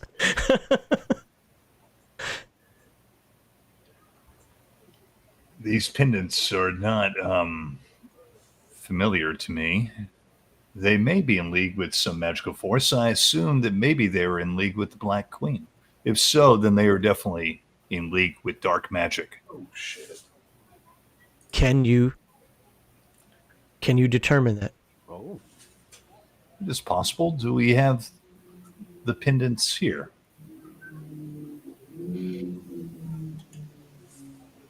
And Brother Dale, what is it that you do? What would you say you do here? We're going to go ahead and put a couple of people under you. I and he's clutching the book to his chest. I have an understanding of the cycle of the. Do you know magic? Not really. Do you I know- fight? I know prayer. I fight. No, I don't fight. Despite what you saw when you first met me, that was the will of the gods. That was a good throw. So how can you help us? I can see the prophets, the prophecies for what they are. I have seen. I am the final prophet, I believe. I have seen in the writings what others have ignored or said don't exist. There will come the grey faith, the unified church, which will encompass everything. Before that, I don't want to go to war. We know we already have to go to war against the Witch Queen. Does prophecy say anything about how war can be avoided? Avoided, no. Okay. It says there will be a great. But isn't that for the Witch Queen of Brooka? Convince me otherwise. No, it may not be the Witch Queen. The May not. prophecies are clear. There is a great evil, a great war that will be fought. The evil will be defeated, but it will be. Doesn't everybody say that for every war? I grew up with these stories when we were traveling, selling our wares. Oh, there's the good side and the bad side. Oh, it was for this purpose or that purpose. My dad told me. It's not good and bad. It's not good and bad. That is the Grey Faith cares about is the order and chaos. You will bring order. It is the chaos that has to be defeated.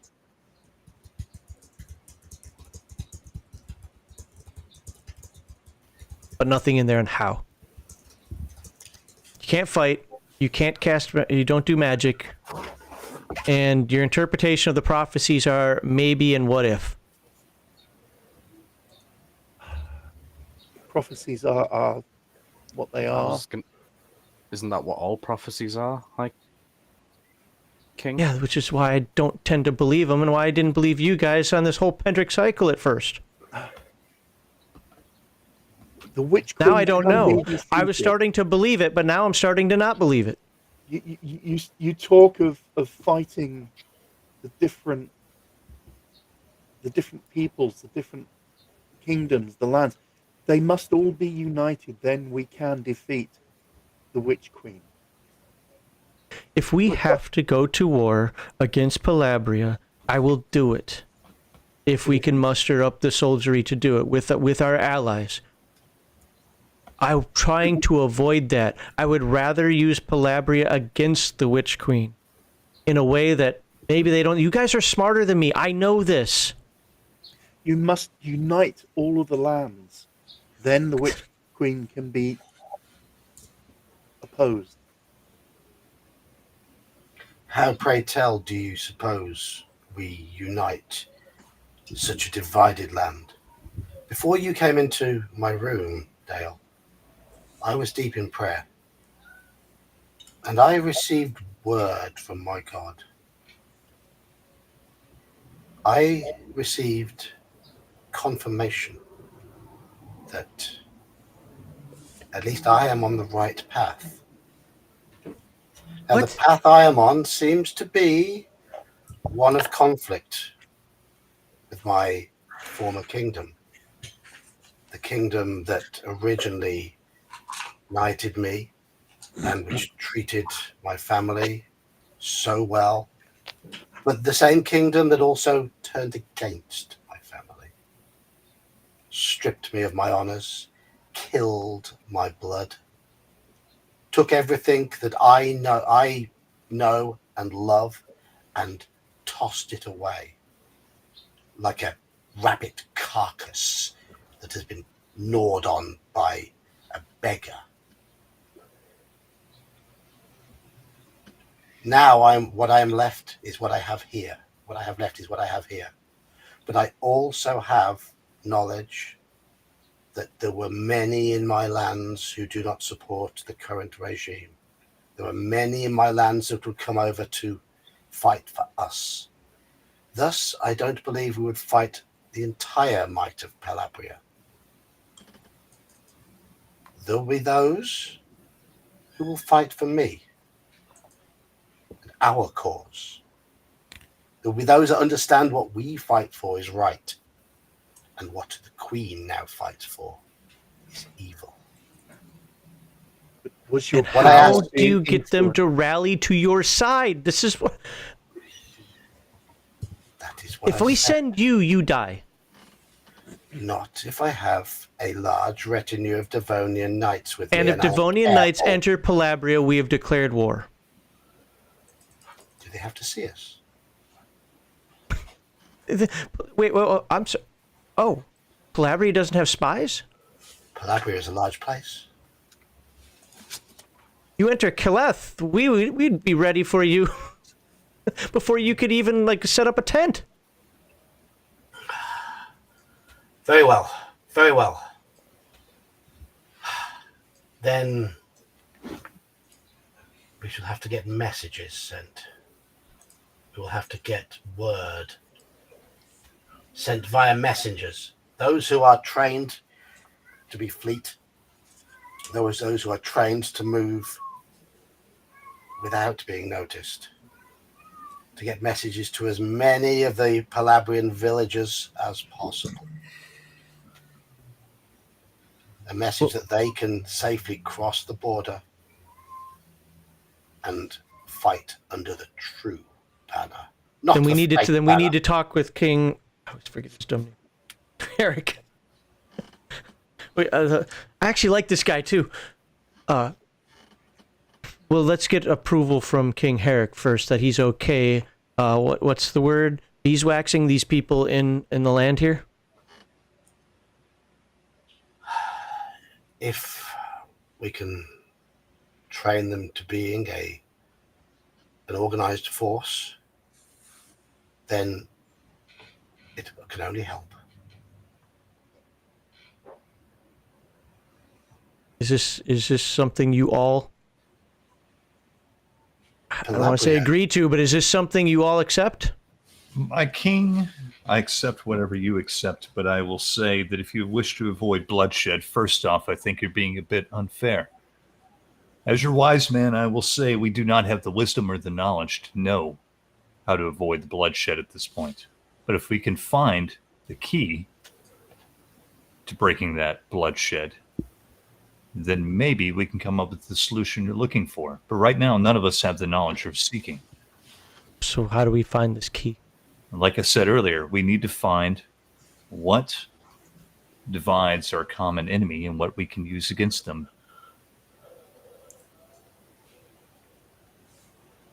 Okay. And we do not know that right now. We need to find a way to do that. Maybe Aaron has fallen asleep, by the way. maybe the So is everybody messengers watching? can start to spread rumors that the Witch Queen is in league with the Queen of Palabria Or the Estradi. and the Estradi. But I'm sure they know that she's in league with the Estradi. Once they know that there is magic involved, my people are suspicious. My people are very, very superstitious, very protective of their beliefs. And I'm afraid, Laurelin, many of my people would see you hung and celebrate it. That's nothing But- new. There's many people that have want to hang me. It failed. Well, if we can work these pendants then, and somehow make that convincing. Do you have the pendants with you? I would have taken one. Like when I stripped him of the armor, I would have kept it. Are you showing it to them? Yeah. Oh, I will. Dale, Laurelin, and Navri, you don't even need to roll. The pendants are radiating with energy. What you do need to do is make a knowledge check to see if you can figure out what kind of energy it is. Obviously, Laurelin and Dale will be a little bit better on that. This would be, Education education check. Can I use my or a cold. third sight? It'll give you a plus 20% to the skill. Okay.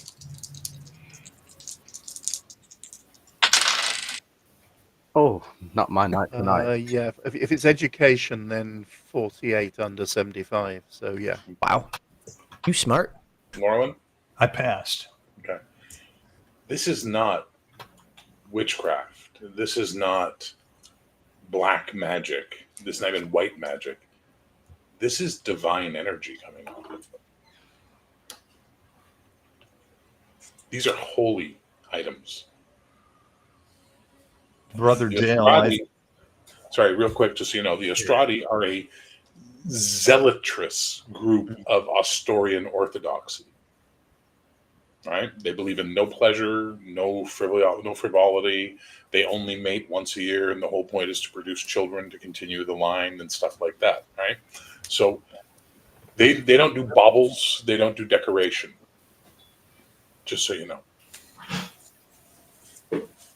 Malachi Gerhardt, Yeah. I need you to give me a power check. Ooh. Double check. Okay. 40 on the 04 on the 50. Nice.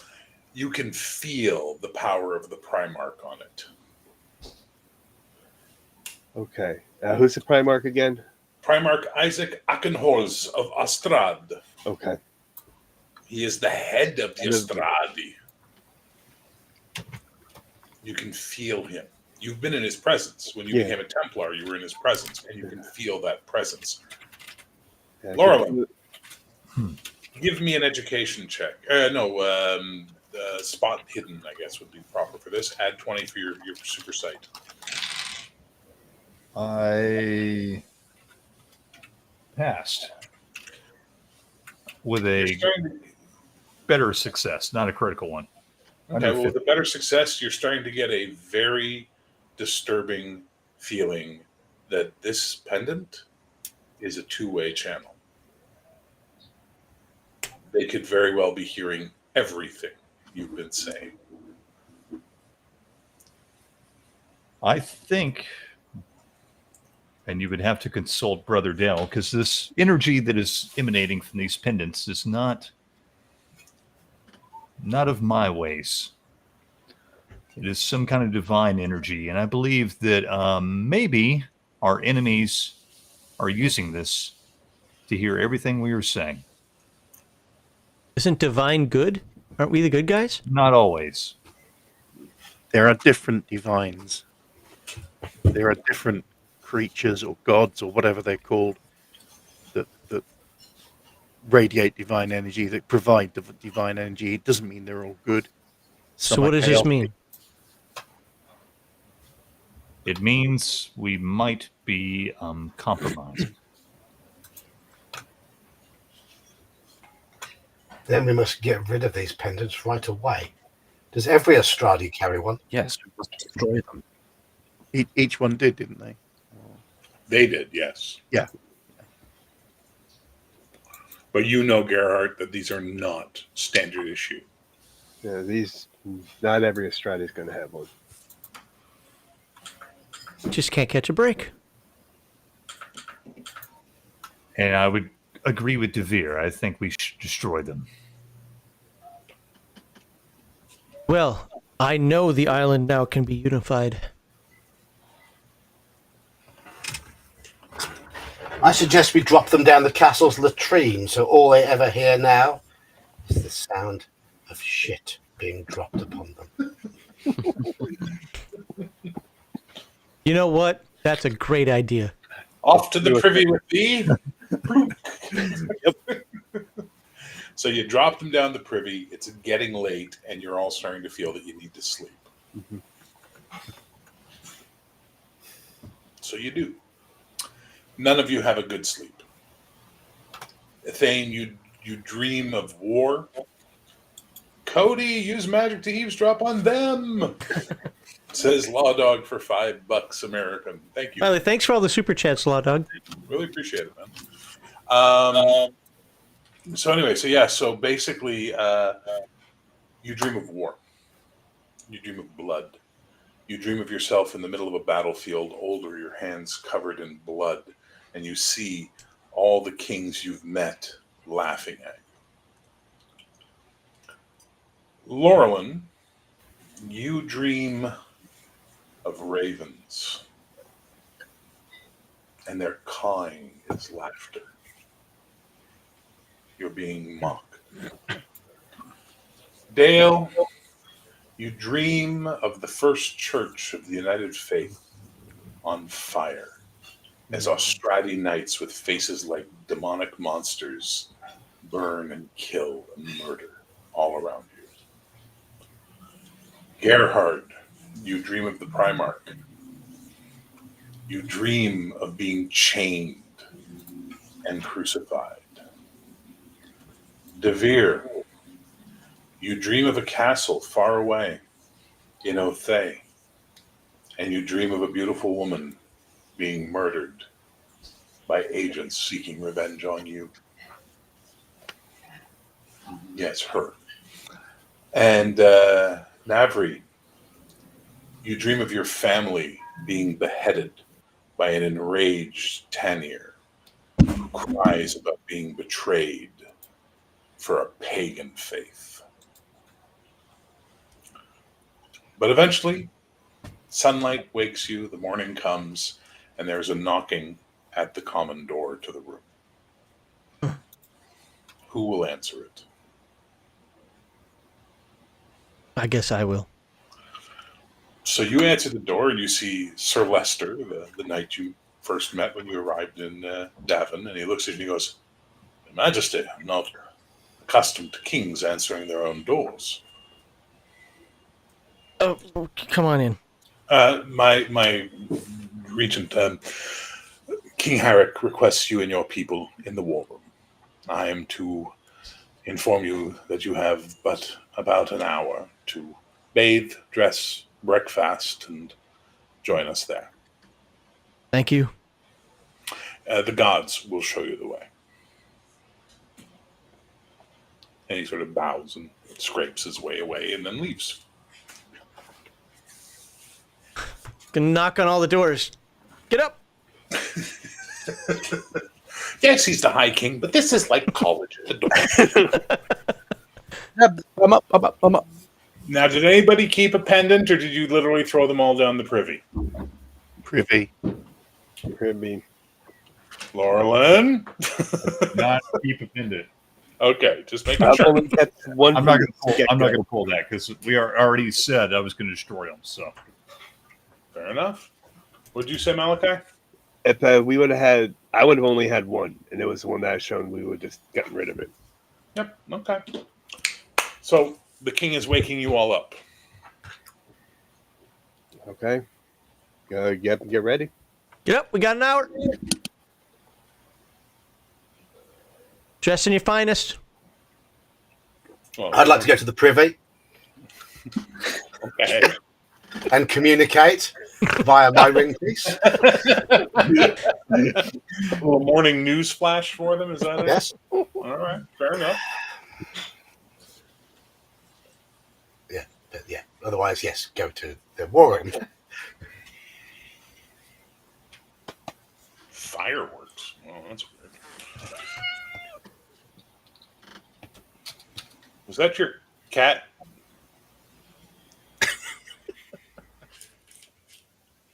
All right, we'll wait for Cody to get back from the bathroom, and then we'll continue, unless any of you have any role-playing you want to do with each other.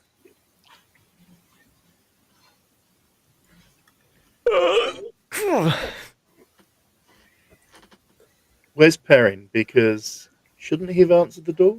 Shouldn't he have been alert to look after his king's wishes? Well, That's what I was thinking. Oh my god, you guys are now treating him like a manservant? No, he's guarding his king. He should be. He's the one to make asleep. sure. He's a kid. Yeah. He's had a big day. I can't He's a expect you to do anything I wouldn't do myself, so now take that as a lesson. You can answer doors. Oh. But now that he's awake, he's getting breakfast for you all. Oh, he's been so forceful now. Is he still talking about his dagger? No, but he's wearing it quite proudly.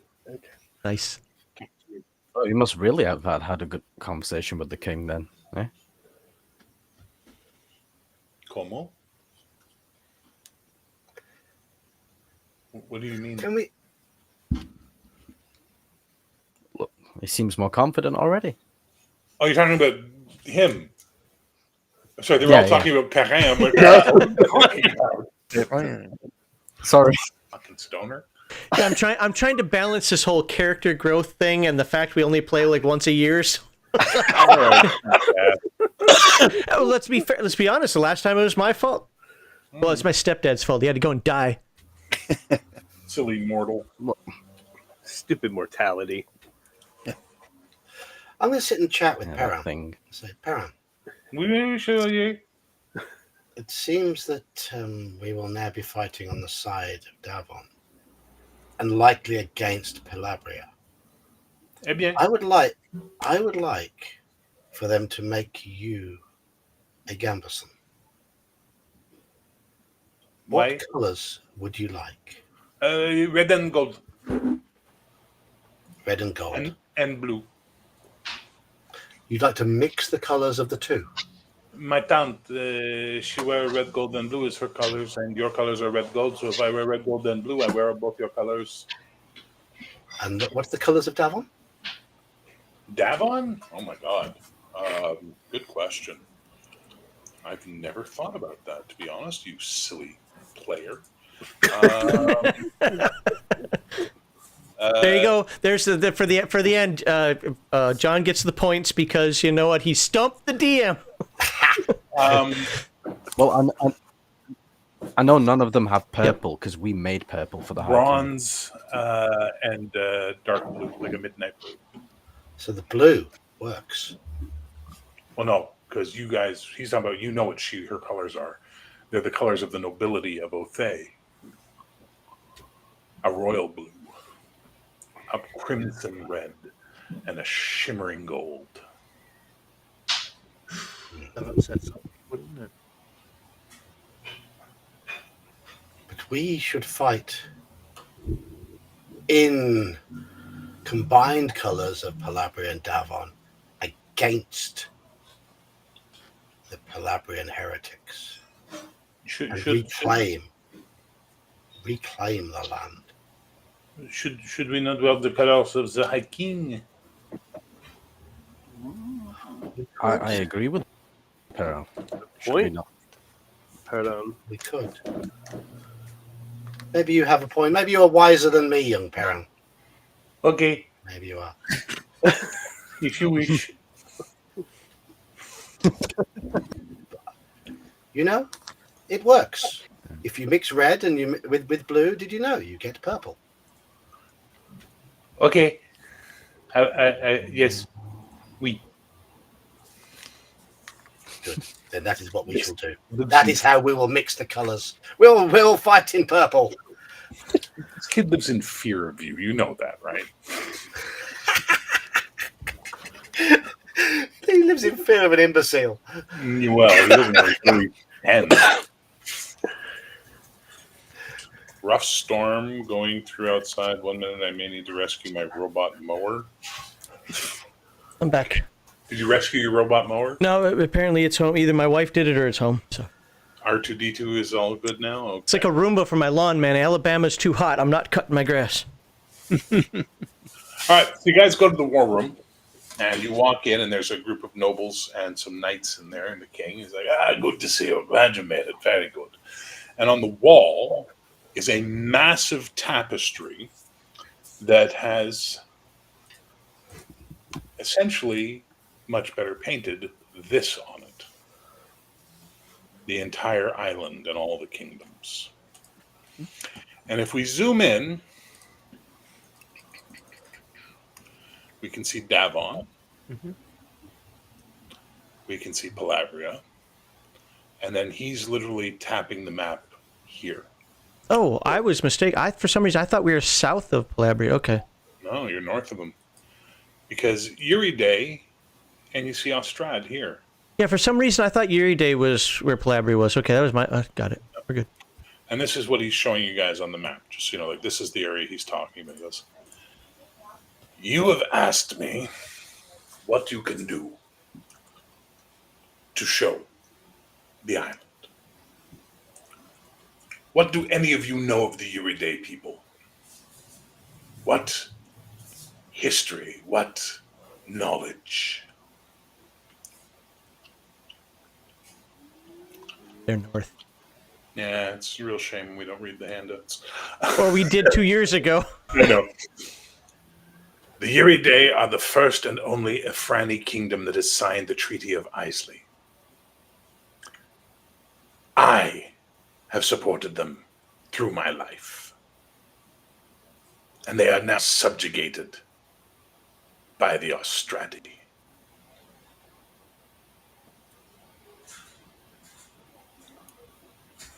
The Ostrati are not signatories to the Treaty of Islay.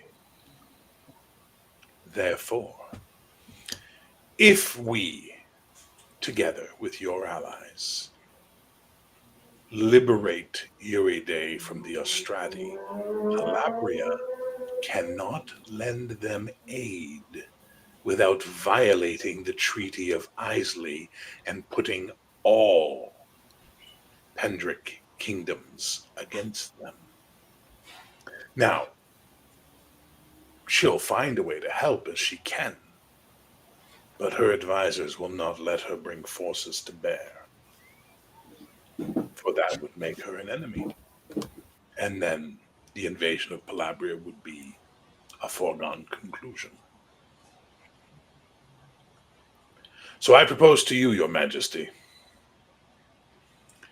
with my armies, whatever troops you can rally from Calith, Drael, Ishmir, Ire, we liberate the Uriday and restore their queen to her throne. We need something that shows that we've started the unification, that we have the force of power behind us. That sounds good to me, but what do what do the others here think of this? I think it's a good plan. Yeah, you and the king are both right. We need to show action. Right now, it's all just words. We need something behind us. I think this is a way to save Palabrian lives. Therefore, I'm with it. Think beyond that. Let your Alberish prejudices aside. Liberate Uriday, and the Efrani tribes may come to your flag. There are vast numbers of them on this island. And unlike us, who line up and wave pennants and marshal battles on fields chosen, they run through the woods. They attack at night. They fight in winter. That force, plus the armies of the other kingdoms, that cunt in Palabria will have no choice but to bend the knee or face utter destruction.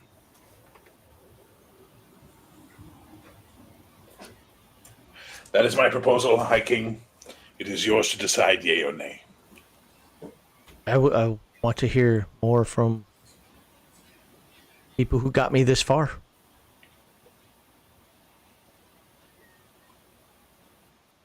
My vote is yes. Yes, how? How? With you leading the way, of course, sir.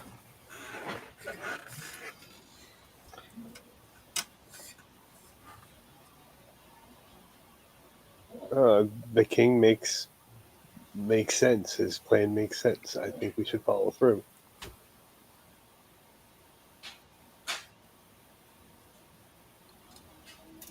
Well, you should lead the way as we ride towards Uriday. You should let us lead the way into battle, High King. You are not yet a warrior. You still have much to learn. And I want you to be alive to learn it.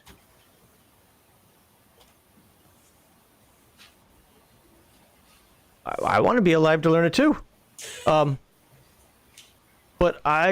so actually, I'm looking back over at King. I call him Harkin. I gotta stop doing that. Herrick. King Herrick. I would like Sir Devere or somebody in his stead to contact people that he knows in Palabria. Apparently, there are folks there who are not happy with the Queen, obviously, and he thinks he can muster them. Can we muster them here without causing problems? I have a piece of land, maybe 25 miles wide by 25 miles tall, right near the Palabrian border in the hills. It's not much of a piece of land. I maintain a summer palace there, for lack of a better term. I've visited it once in my life. It is yours, Sir Devere, making you a noble of Davon. And if you wish to muster the freemen of Palabria to your flag, they may use that land as you see fit. I thank you for this most gracious offer, my lord. I will make the most of it. Good. Sir Devere, can you then reach out to whoever you need to reach out to get this process started while we go north? Prepare your messages and I will give it to my people to distribute. My king, before we go north, we must go west. You must call a summit at Isley, requiring all the signatories of the Isley Agreement, the Treaty of Isley, to attend. Evelyn does not recognize your authority, therefore she will not attend. Once you have all the kings there, you can secure them and their pledge, and we will declare the war to liberate Uribe. If you want armies to move, you must do it in the proper fashion. And you must be there in Caleth to greet them all. The good news is you know them all already. And I get to go home. I believe you said that's what you wanted more than anything else, wasn't it? To go home. And he just points you in the chest with a bony finger again. Every man has a pressure point. Do you understand now? I think so. But what does your wizard say? Been silent this entire time. I say you do what your heart tells you, High King. We were talking of peaceful solutions, but now we're talking of war again. But if that's what you wish, that's the way of it. Again, I'm no politician.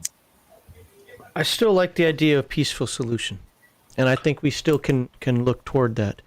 But as you said yourself, we don't know what that is. How much time do we have? And I'm asking this not as a snarky retort here, but honestly, how much time do we have to figure that out? And how do we go about figuring that out? I don't know. I don't know much. I'll be honest with you, High King. I don't either. So it seems we've chosen violence. And if that's what we've chosen, I'll be there at your side. Weren't you the one that once said that violence is what, well, to use my words, the dumb people do? It is the easiest solution to a problem. So it's the solution that usually, if I may be frank, the ignorant usually choose. But that doesn't mean it's not always the worst solution to pick. Very well. Sir Devere, Gerhardt, well, actually, he's Sir Bocht, and Prince/Sir Navri. You're the warriors. We will prepare for the war. Brother Dale, Laurelin, I would like you guys to find another solution, if there is one available. Find out what that answer is, and if it exists within the amount of time that we have. In the meantime, I can go to Caleth, go back home, and from there it's going to take time for people to show up.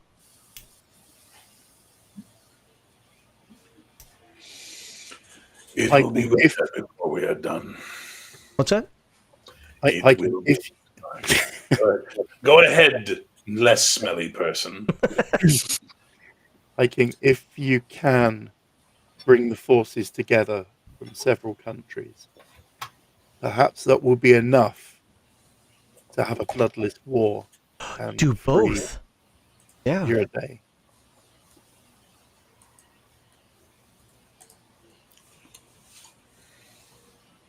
Okay. 2 solutions are always better than one.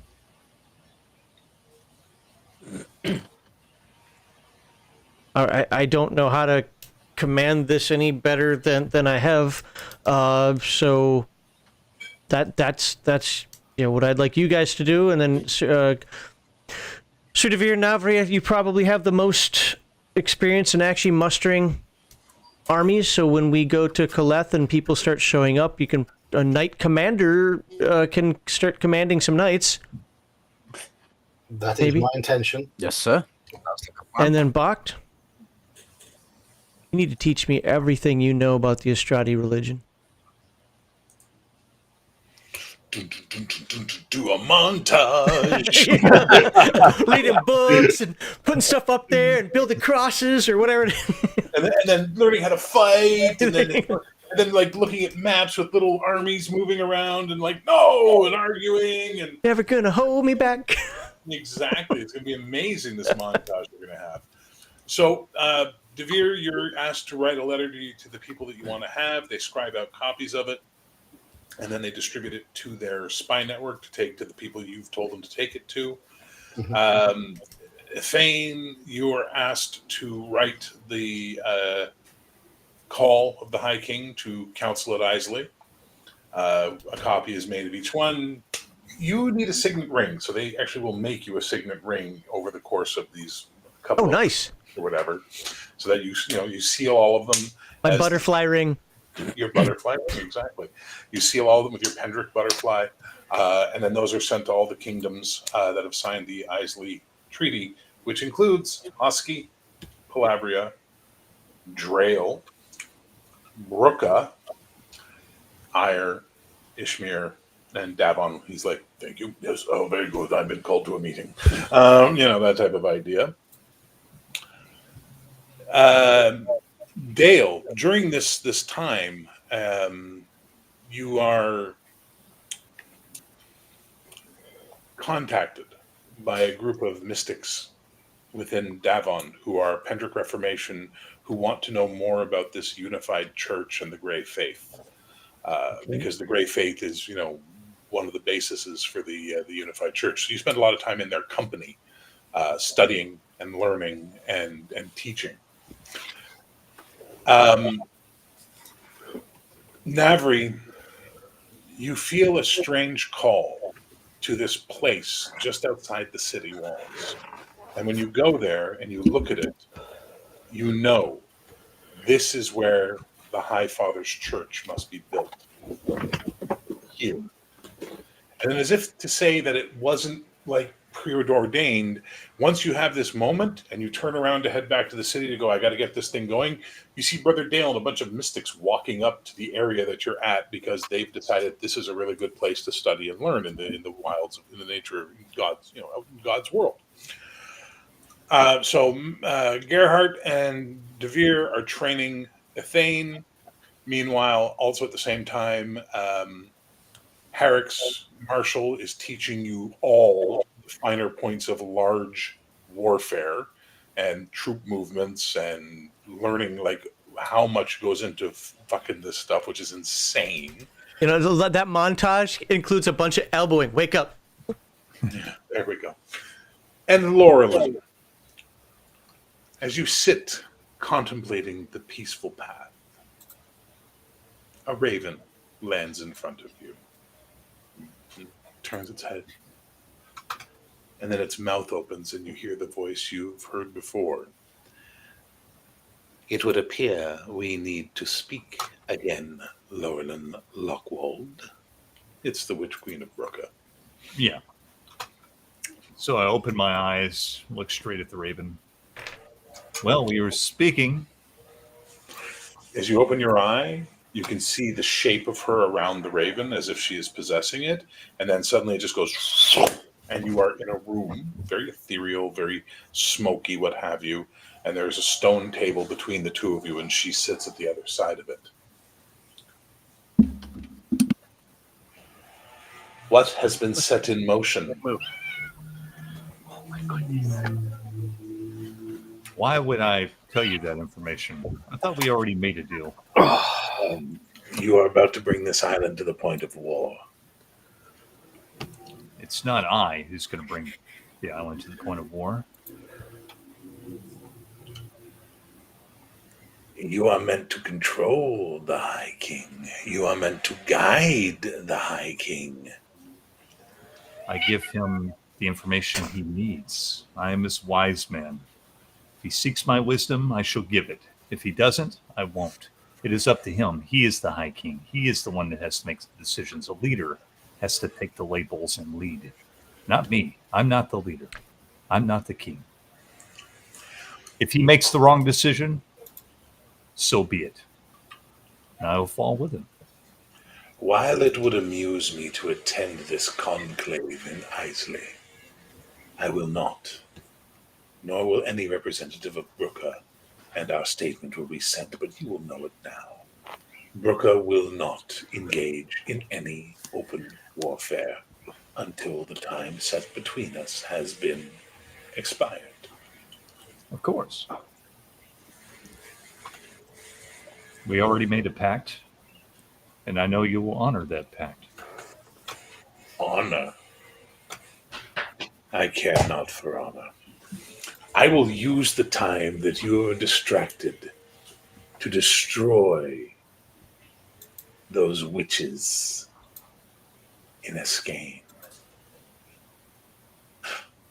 Isn't the High King's female there? I believe she's about to give birth to his son. What a shame. While you're playing soldiers, I will win this game. And you're back in the grass, and the raven flies away.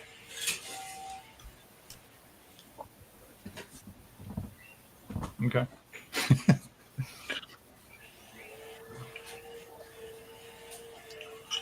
Are you telling anyone about this, or are you keeping it to yourself? I'm not going to tell anybody right now. I will tell somebody when the moment's right. Yeah. So, just so we're clear, in case you missed the subtext, she's threatening to kill his son. Okay. I'm just making sure you're aware. Yeah. Okay. So, a couple of months goes by. Wow. You've established a little military camp in De Vere's lands now. And there are daily arrivals from Palabria. The spy masters are warning you there will be spies. There will be people in those groups that are here to do wrong. So they're asking for permission to vet the people that are arriving. But as you are the lord of that land, De Vere, it's up to you to say yes or no. Absolutely. Absolutely. Ask whatever questions you might deem suitable. Sometimes, my lord De Vere, the questions are less about asking and more about extracting the information. Torture, you mean?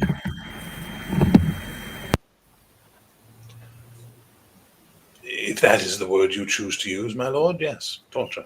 I do not condone torture. No sane man does, but without it, you will not get accurate information.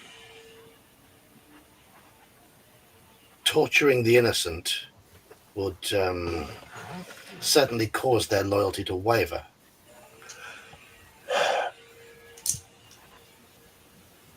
Their loyalty will not be a question, as they will be dead. Ah, you mean going beyond torture, then? As you wish, my lord, but there is no way to flush out spies that does not involve blood. And how can you be sure the ones you're getting are spies? Well, It seems like a bit of a heads you win, heads I win, tails you lose situation. If you would prefer we do nothing, then all we have set up will be at risk, my lord. No, no. Much as it pains me, I will leave it to you. We promise to be subtle. Good. Because I wish to be leading a force mostly consisting of these good, honest people. Yes, I my would lord. like it to be a force of a considerable size, not a few lucky survivors. Yes, my lord. So please, be judicious, be sensible. Yes, my lord. Thank you. So at the end of this couple of months at Thane, you are called to a meeting with the High King, with the King of Davon. You are allowed to bring your wizard if you want. Absolutely. Hey, my wizard. I mean, Laura. Hey, my wizard.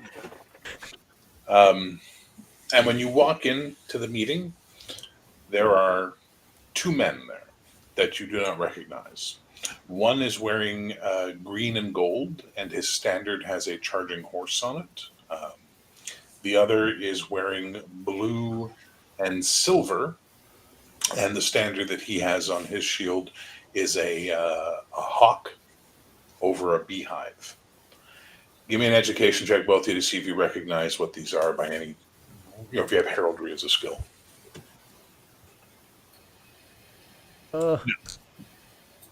You said education check? Yeah. 40, and my education, I think, is right on 40.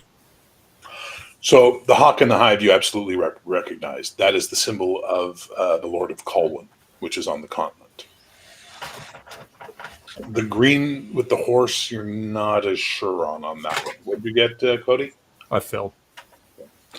So Harry goes, High King. I present to you the emissary of Lord Colwyn and the emissary of the free country of the Duchy of Adair. That's the green and gold. They had been dispatched by their lords to speak with you. They wish to entreat with the High King of Albana. Okay. Please. So Sit down. The one from Colwyn says, thank you, sir. We've come to extend our greetings from Lord Stephen of Colwyn. He wishes you health and prosperity. And while he says he may not contribute anything to your tasks in the form of manpower, he is open to any trade deals you may need for your upcoming adventures. And the other guy looks at you and goes, I speak on behalf of Duke Leto Adair of the Grand Duchy of Adair. We would love nothing more than to send troops to aid you in all your unifications. But unfortunately, it is we who at Swordhold keep the Astorians and the Austrati out of the western lands of the continent.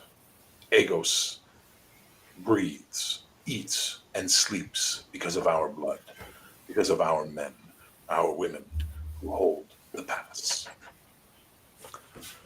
That said, we will offer advisors to your army. We know how to fight Astrati. We've done it many times.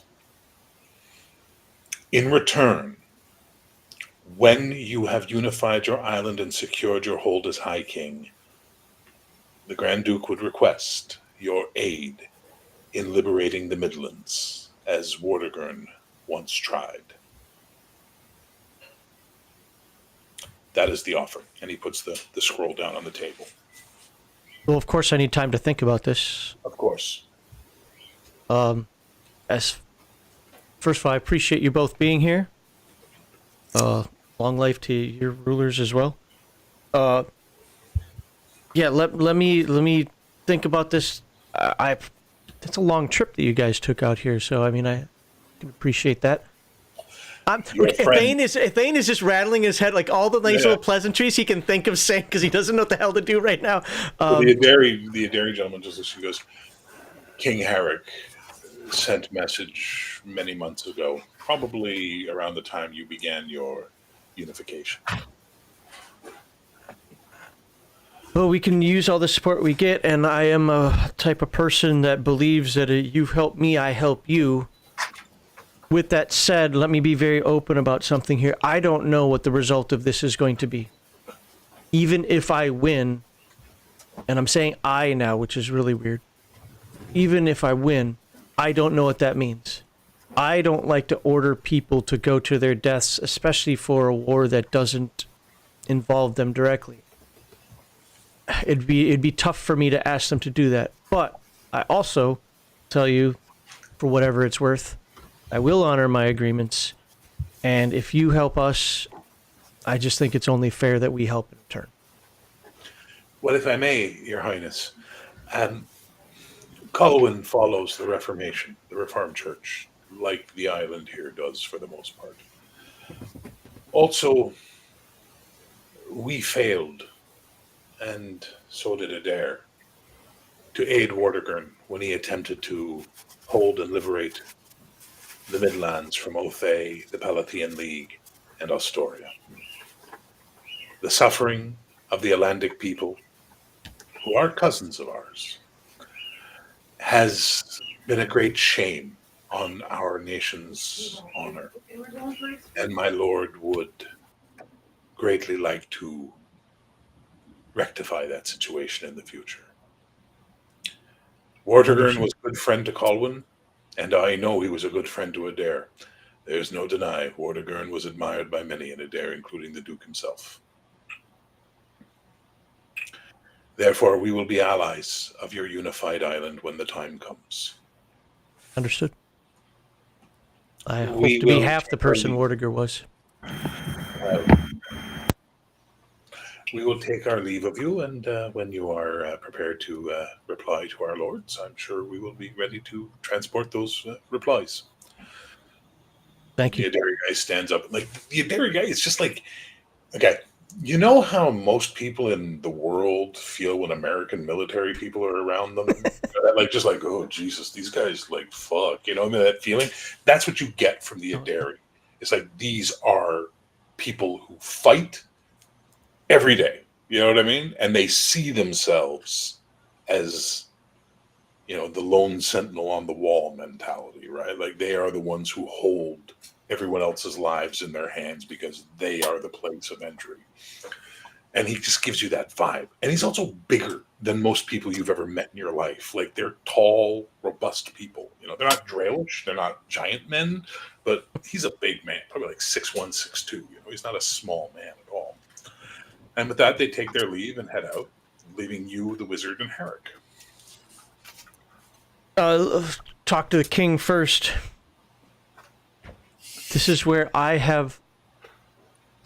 know you said I have to make my own decisions, but this is where I lose understanding of the politics. because I don't want to fight somebody else's war, and I don't want to condemn people here to go fight. If I have to do it, I have to do it. But I don't want to condemn people of this island to go fight somebody else's war if this turns out in our favor. Sadly, the Palamrians and the Oski have convinced many on the island that the Atlantic campaign was Vortigern's folly. I disagree. The Atlantic people are like no other people in the continent. They are a blood that is unique. It is their own culture, their own language. Everything about them is different from the rest of us. That they are suffering under the yoke of the Palathians, the Asturians, and the Othasians, who have split the Midlands 3 ways between them, with a false prince ruling over Maryland, the central piece, is tragic. We've heard reports of the atrocities perpetrated against Atlantic women, the castration of their males. It is a word that my vizier once taught me: a genocide of the people, a concentrated effort to remove them from existence. But within them are the seeds of the united church that your brother Dale speaks of. They practice the Grey Faith. They are the origin of the Grey Faith. That is all I can tell you and all I can advise, because we have to deal with our island first. Laurelin? I'd like you to talk with Brother Dale about this and get his advice as well. But before that happens, do you understand where I'm coming from? I know I'm not the brightest person, but maybe I'm not saying this the way I want to. You are brighter than you give yourself credit, my lord. Well, I don't want to commit the people of this island to a war after, for lack of a better term, we burn it to the ground and rebuild it. Is this the way of the world, from your perspective? It is the way of kings, unfortunately. You have to do things, you have to send your people to do things that you normally would go against your moral understanding. Sometimes you have to do things you regret. You have to command people to do things you regret. And sometimes that's for the greater good, and sometimes it's not. Sometimes you succeed, sometimes you'll fail. And But I thought I was getting used to this. Hopefully, you have to make the decision whether it's for the greater good of all. And if you believe it is, then you do it. If it's not, then you don't. Simple as that. It doesn't take a genius to understand it. You need to think and reflect. I will have my people bring to you everything we have about Vortigern's war, so that you can familiarize yourself with its history, and that will help you make a decision.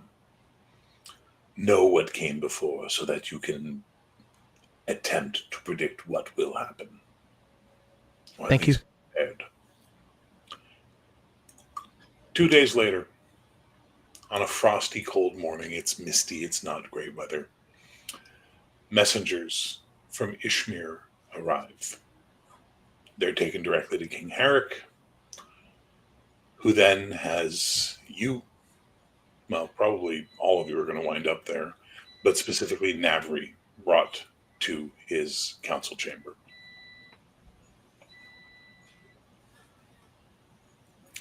When you arrive, he looks at you and thanks you all for attending and goes, Navri Ishmatar.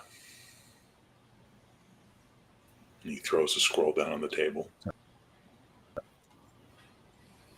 King Tanner has been assassinated. What? By who? We do not know. We are attempting to find out, and your people believe It was agents of Palabria. This missive has been sent to you, calling you home, for you are now the king of Ishmir.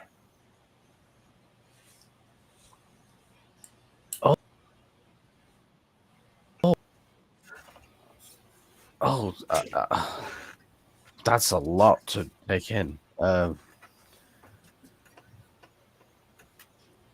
Okay. I guess I should go home to my people. Why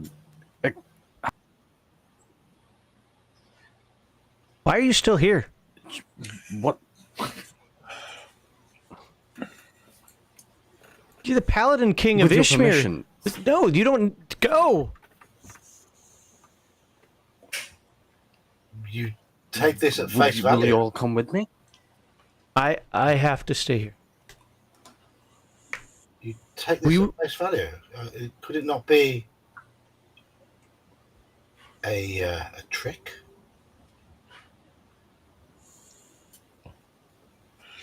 If you will, King Navri, I can dispatch to travel with you 10 of my best men, in case it is as Sir Devere, Lord Devere fears, a trick. Very well. I would appreciate that very much. And if it is a trick, we wouldn't all want to go. But that's great, Navri. That obviously we're going to be in contact soon, and maybe even from there, this could be your. I forget the word, something about your belly, that to go to war. If it is true, and I am now the king of Ishmir, then I know for a fact that you have my people's support. Well, root out your internal problems first. Your dark church and all that.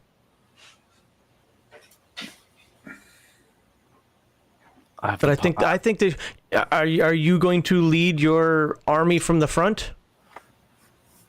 I am a knight first and foremost. Then we will see each other again. I just walk him, give him a hug. We will see each other again.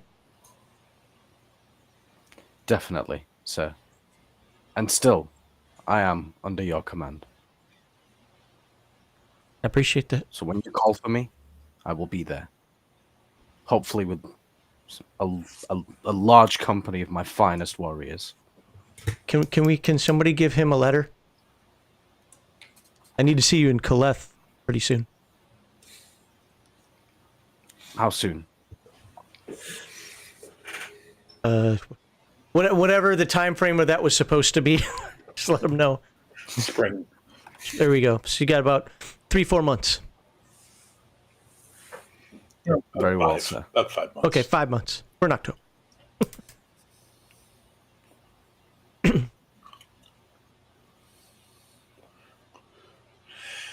And he with that, froze. He froze so much he left. He's gone. Everybody? and with that, Navri will head for Ishmir. The rest of you will spend the autumn preparing for the spring, and we will pick this up in 1 month. All right, send me your votes.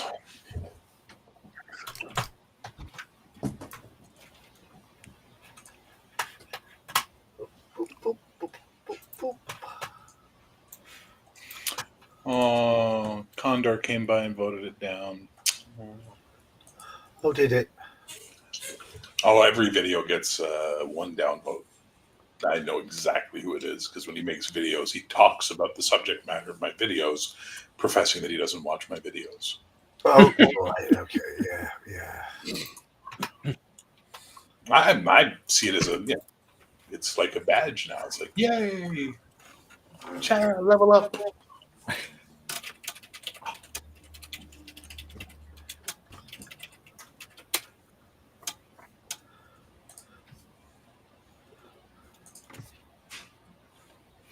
Waiting on 2 people. I know. Oh, waiting on 3 people.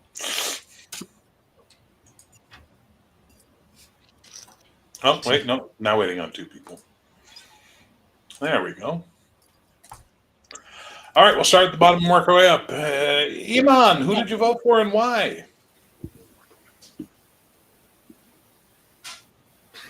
I voted for Max, Thane. He's gone into that contemplative mode, hasn't he? Oh, there we go. Did you hear Movement. He's moving. Did you hear that? We got Max. I voted Why- for Max. why- Thane. Oh, why? I feel like he role played it very well. He had some proper character development, and he started to show a bit more confidence, a bit more assertiveness, authority, and he started to believe himself that he had some like actual power, if you will. Okay. And what was your highlight? Oh, you might have to get back to me on that one. All right, give it some thought. Andy, who'd you vote for and why? I voted for Max as well, pretty much for the same reasons. I thought he'd taken on what Herrick had said and ran with it. Okay. And what was your highlight? I did like him summoning Lurelin with the mug of ale. I thought that was fun. That was a cool moment, yeah. It was nice. All right, fair enough. Malachi, who'd you vote for and why? I voted for Max because of the progression of Thane. You know, taking on the responsibility, you know, trying to be a man of action. Okay. What was your highlight? I think for me, my highlight was our interactions with the king when we first met him, and how he said about everybody has a pressure point, and he showed us our pressure points. Okay. All right, that's legit. Hey, John, who'd you vote for and why there? Well, you know, I voted for Max because, quite simply. I mean, it was De Vere's progression last session, and it was very much Ithane sort of growing into the role. He's still a little bit reluctant, but I think the seeds of kingship are beginning to emerge, and I think he's pacing it very well. That's fair. And what was your highlight tonight? A little more whimsical than the others. Chat won't have noticed, but there was a lovely little message that came through on our private chat during that. There is a faint cry from somewhere in the castle, as if someone being dunked in ice cold water. Yes. And that was Andy. That was Dale's bath. Yes, that was a charming moment, to say the least. All right, Cody, who'd you vote for and why? I voted for Andy, actually, because I knew everybody would vote for Max. Of course, he did a great job, but I felt like Andy did a really good job, too, because he didn't get to shine a lot, but he did a really good job of staying in character, though, every time that he did get to shine. And for me personally, it's been really hard to get back into this character after this long of a time, and I think he has maintained that character this whole fucking time. So I give him props for that. And my favorite moment, I agree with Malachi. I think it was King Herrick. Actually, I would give him MVP because that was the best character of the session for sure. But that role playing was pretty good and pretty intense, and had me all around. Yeah. Everybody was really dialed in there. That was a good way to go. All right, cool. Thank you. And the man of the hour, it appears. Who'd you vote for and why? I voted for Brother Dale as well, and Cody took my entire answer from me. I thought that like every time we talked, he was right back into character. He stayed true to that character. Everybody, as normal, everybody did a really good job today, but it was so heavily focused on my character that it was, that everybody kind of had their little times to shine. And well, I liked what everybody did. The fact that he could always just pop right back in, like, what do you do? And he's just like, well, what I do is I give you the props. And I'm like, okay, this dude is playing his character. I really like that. I agree. I very much agree on that. All right, what was your highlight? My highlight was, I'm going to give you a twofer here. This is also the thing that is now driving Ithane. When he came straight out and, first of all, he said, I hear you're married. And I'm like, I don't remember actually marrying her, but okay. That's awesome because Ithane is like, fuck yeah.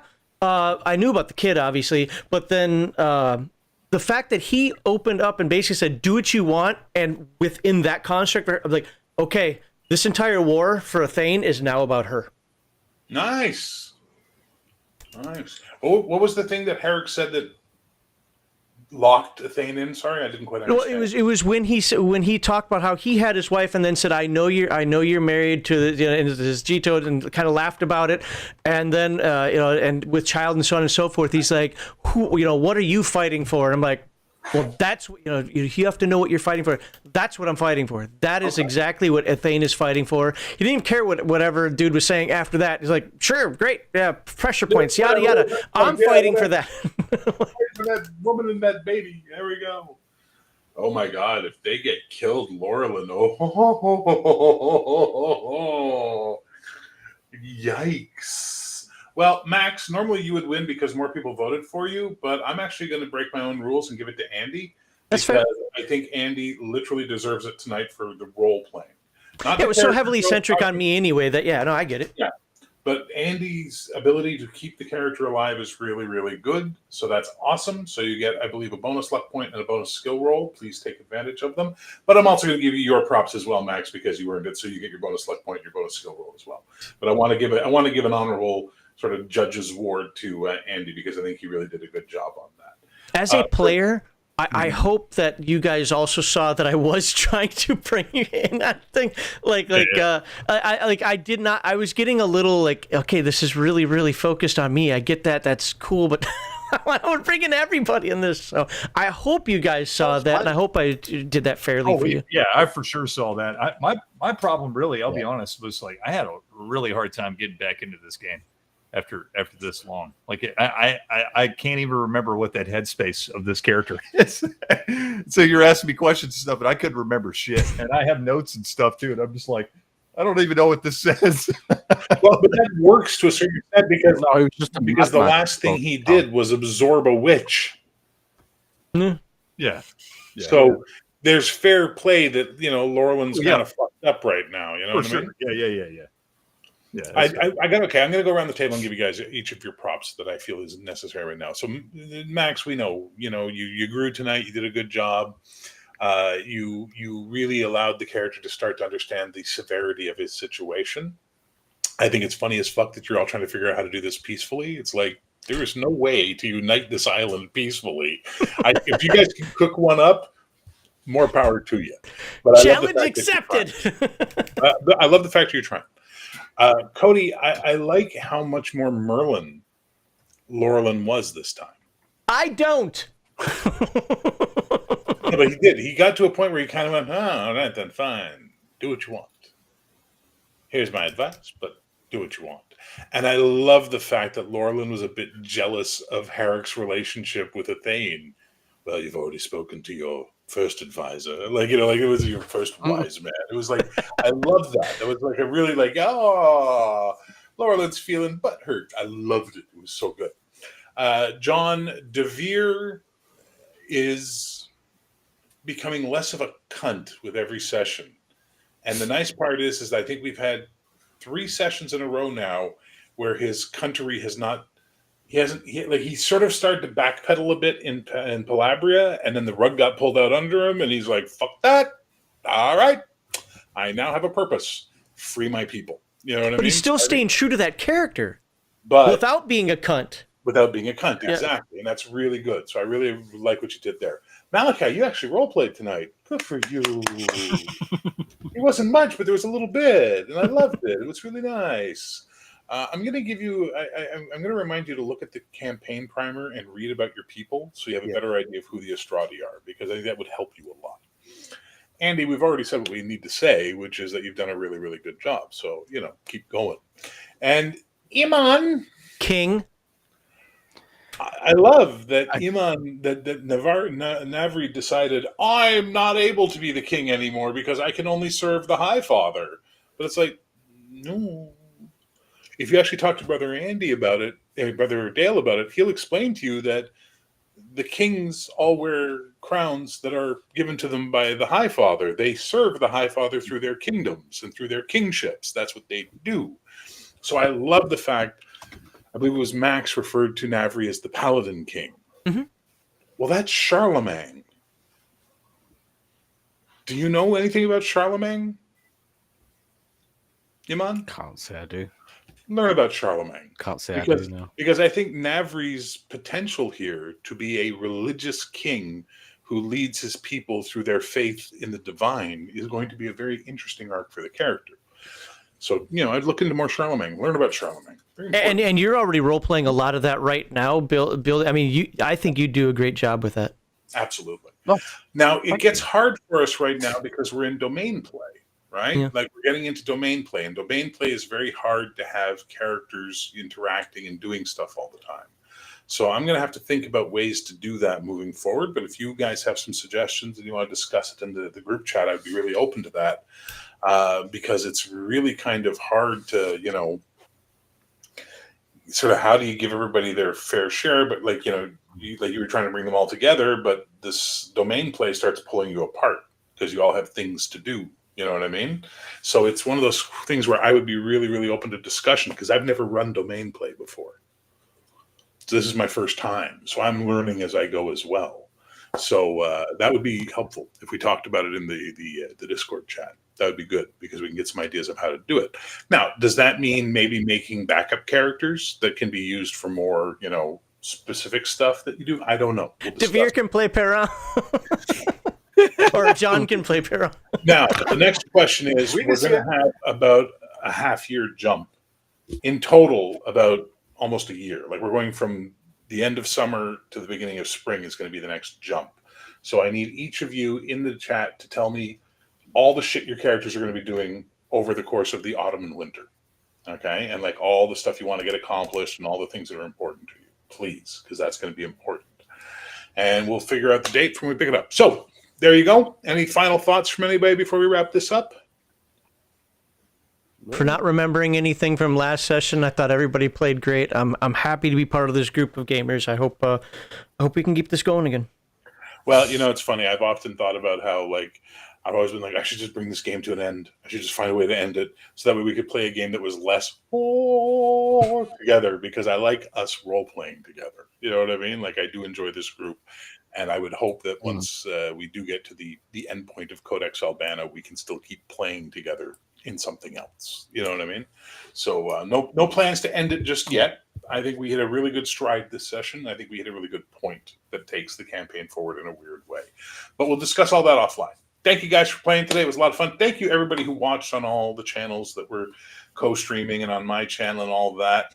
I really, really appreciate it. It's been a couple of months, so it's nice that we had an audience today. It was nice to see everybody showing up for it. Thank you so much. Peace, love, geek, and we'll be back with more Codex Albana, hopefully, barring bullshit, in 1 month.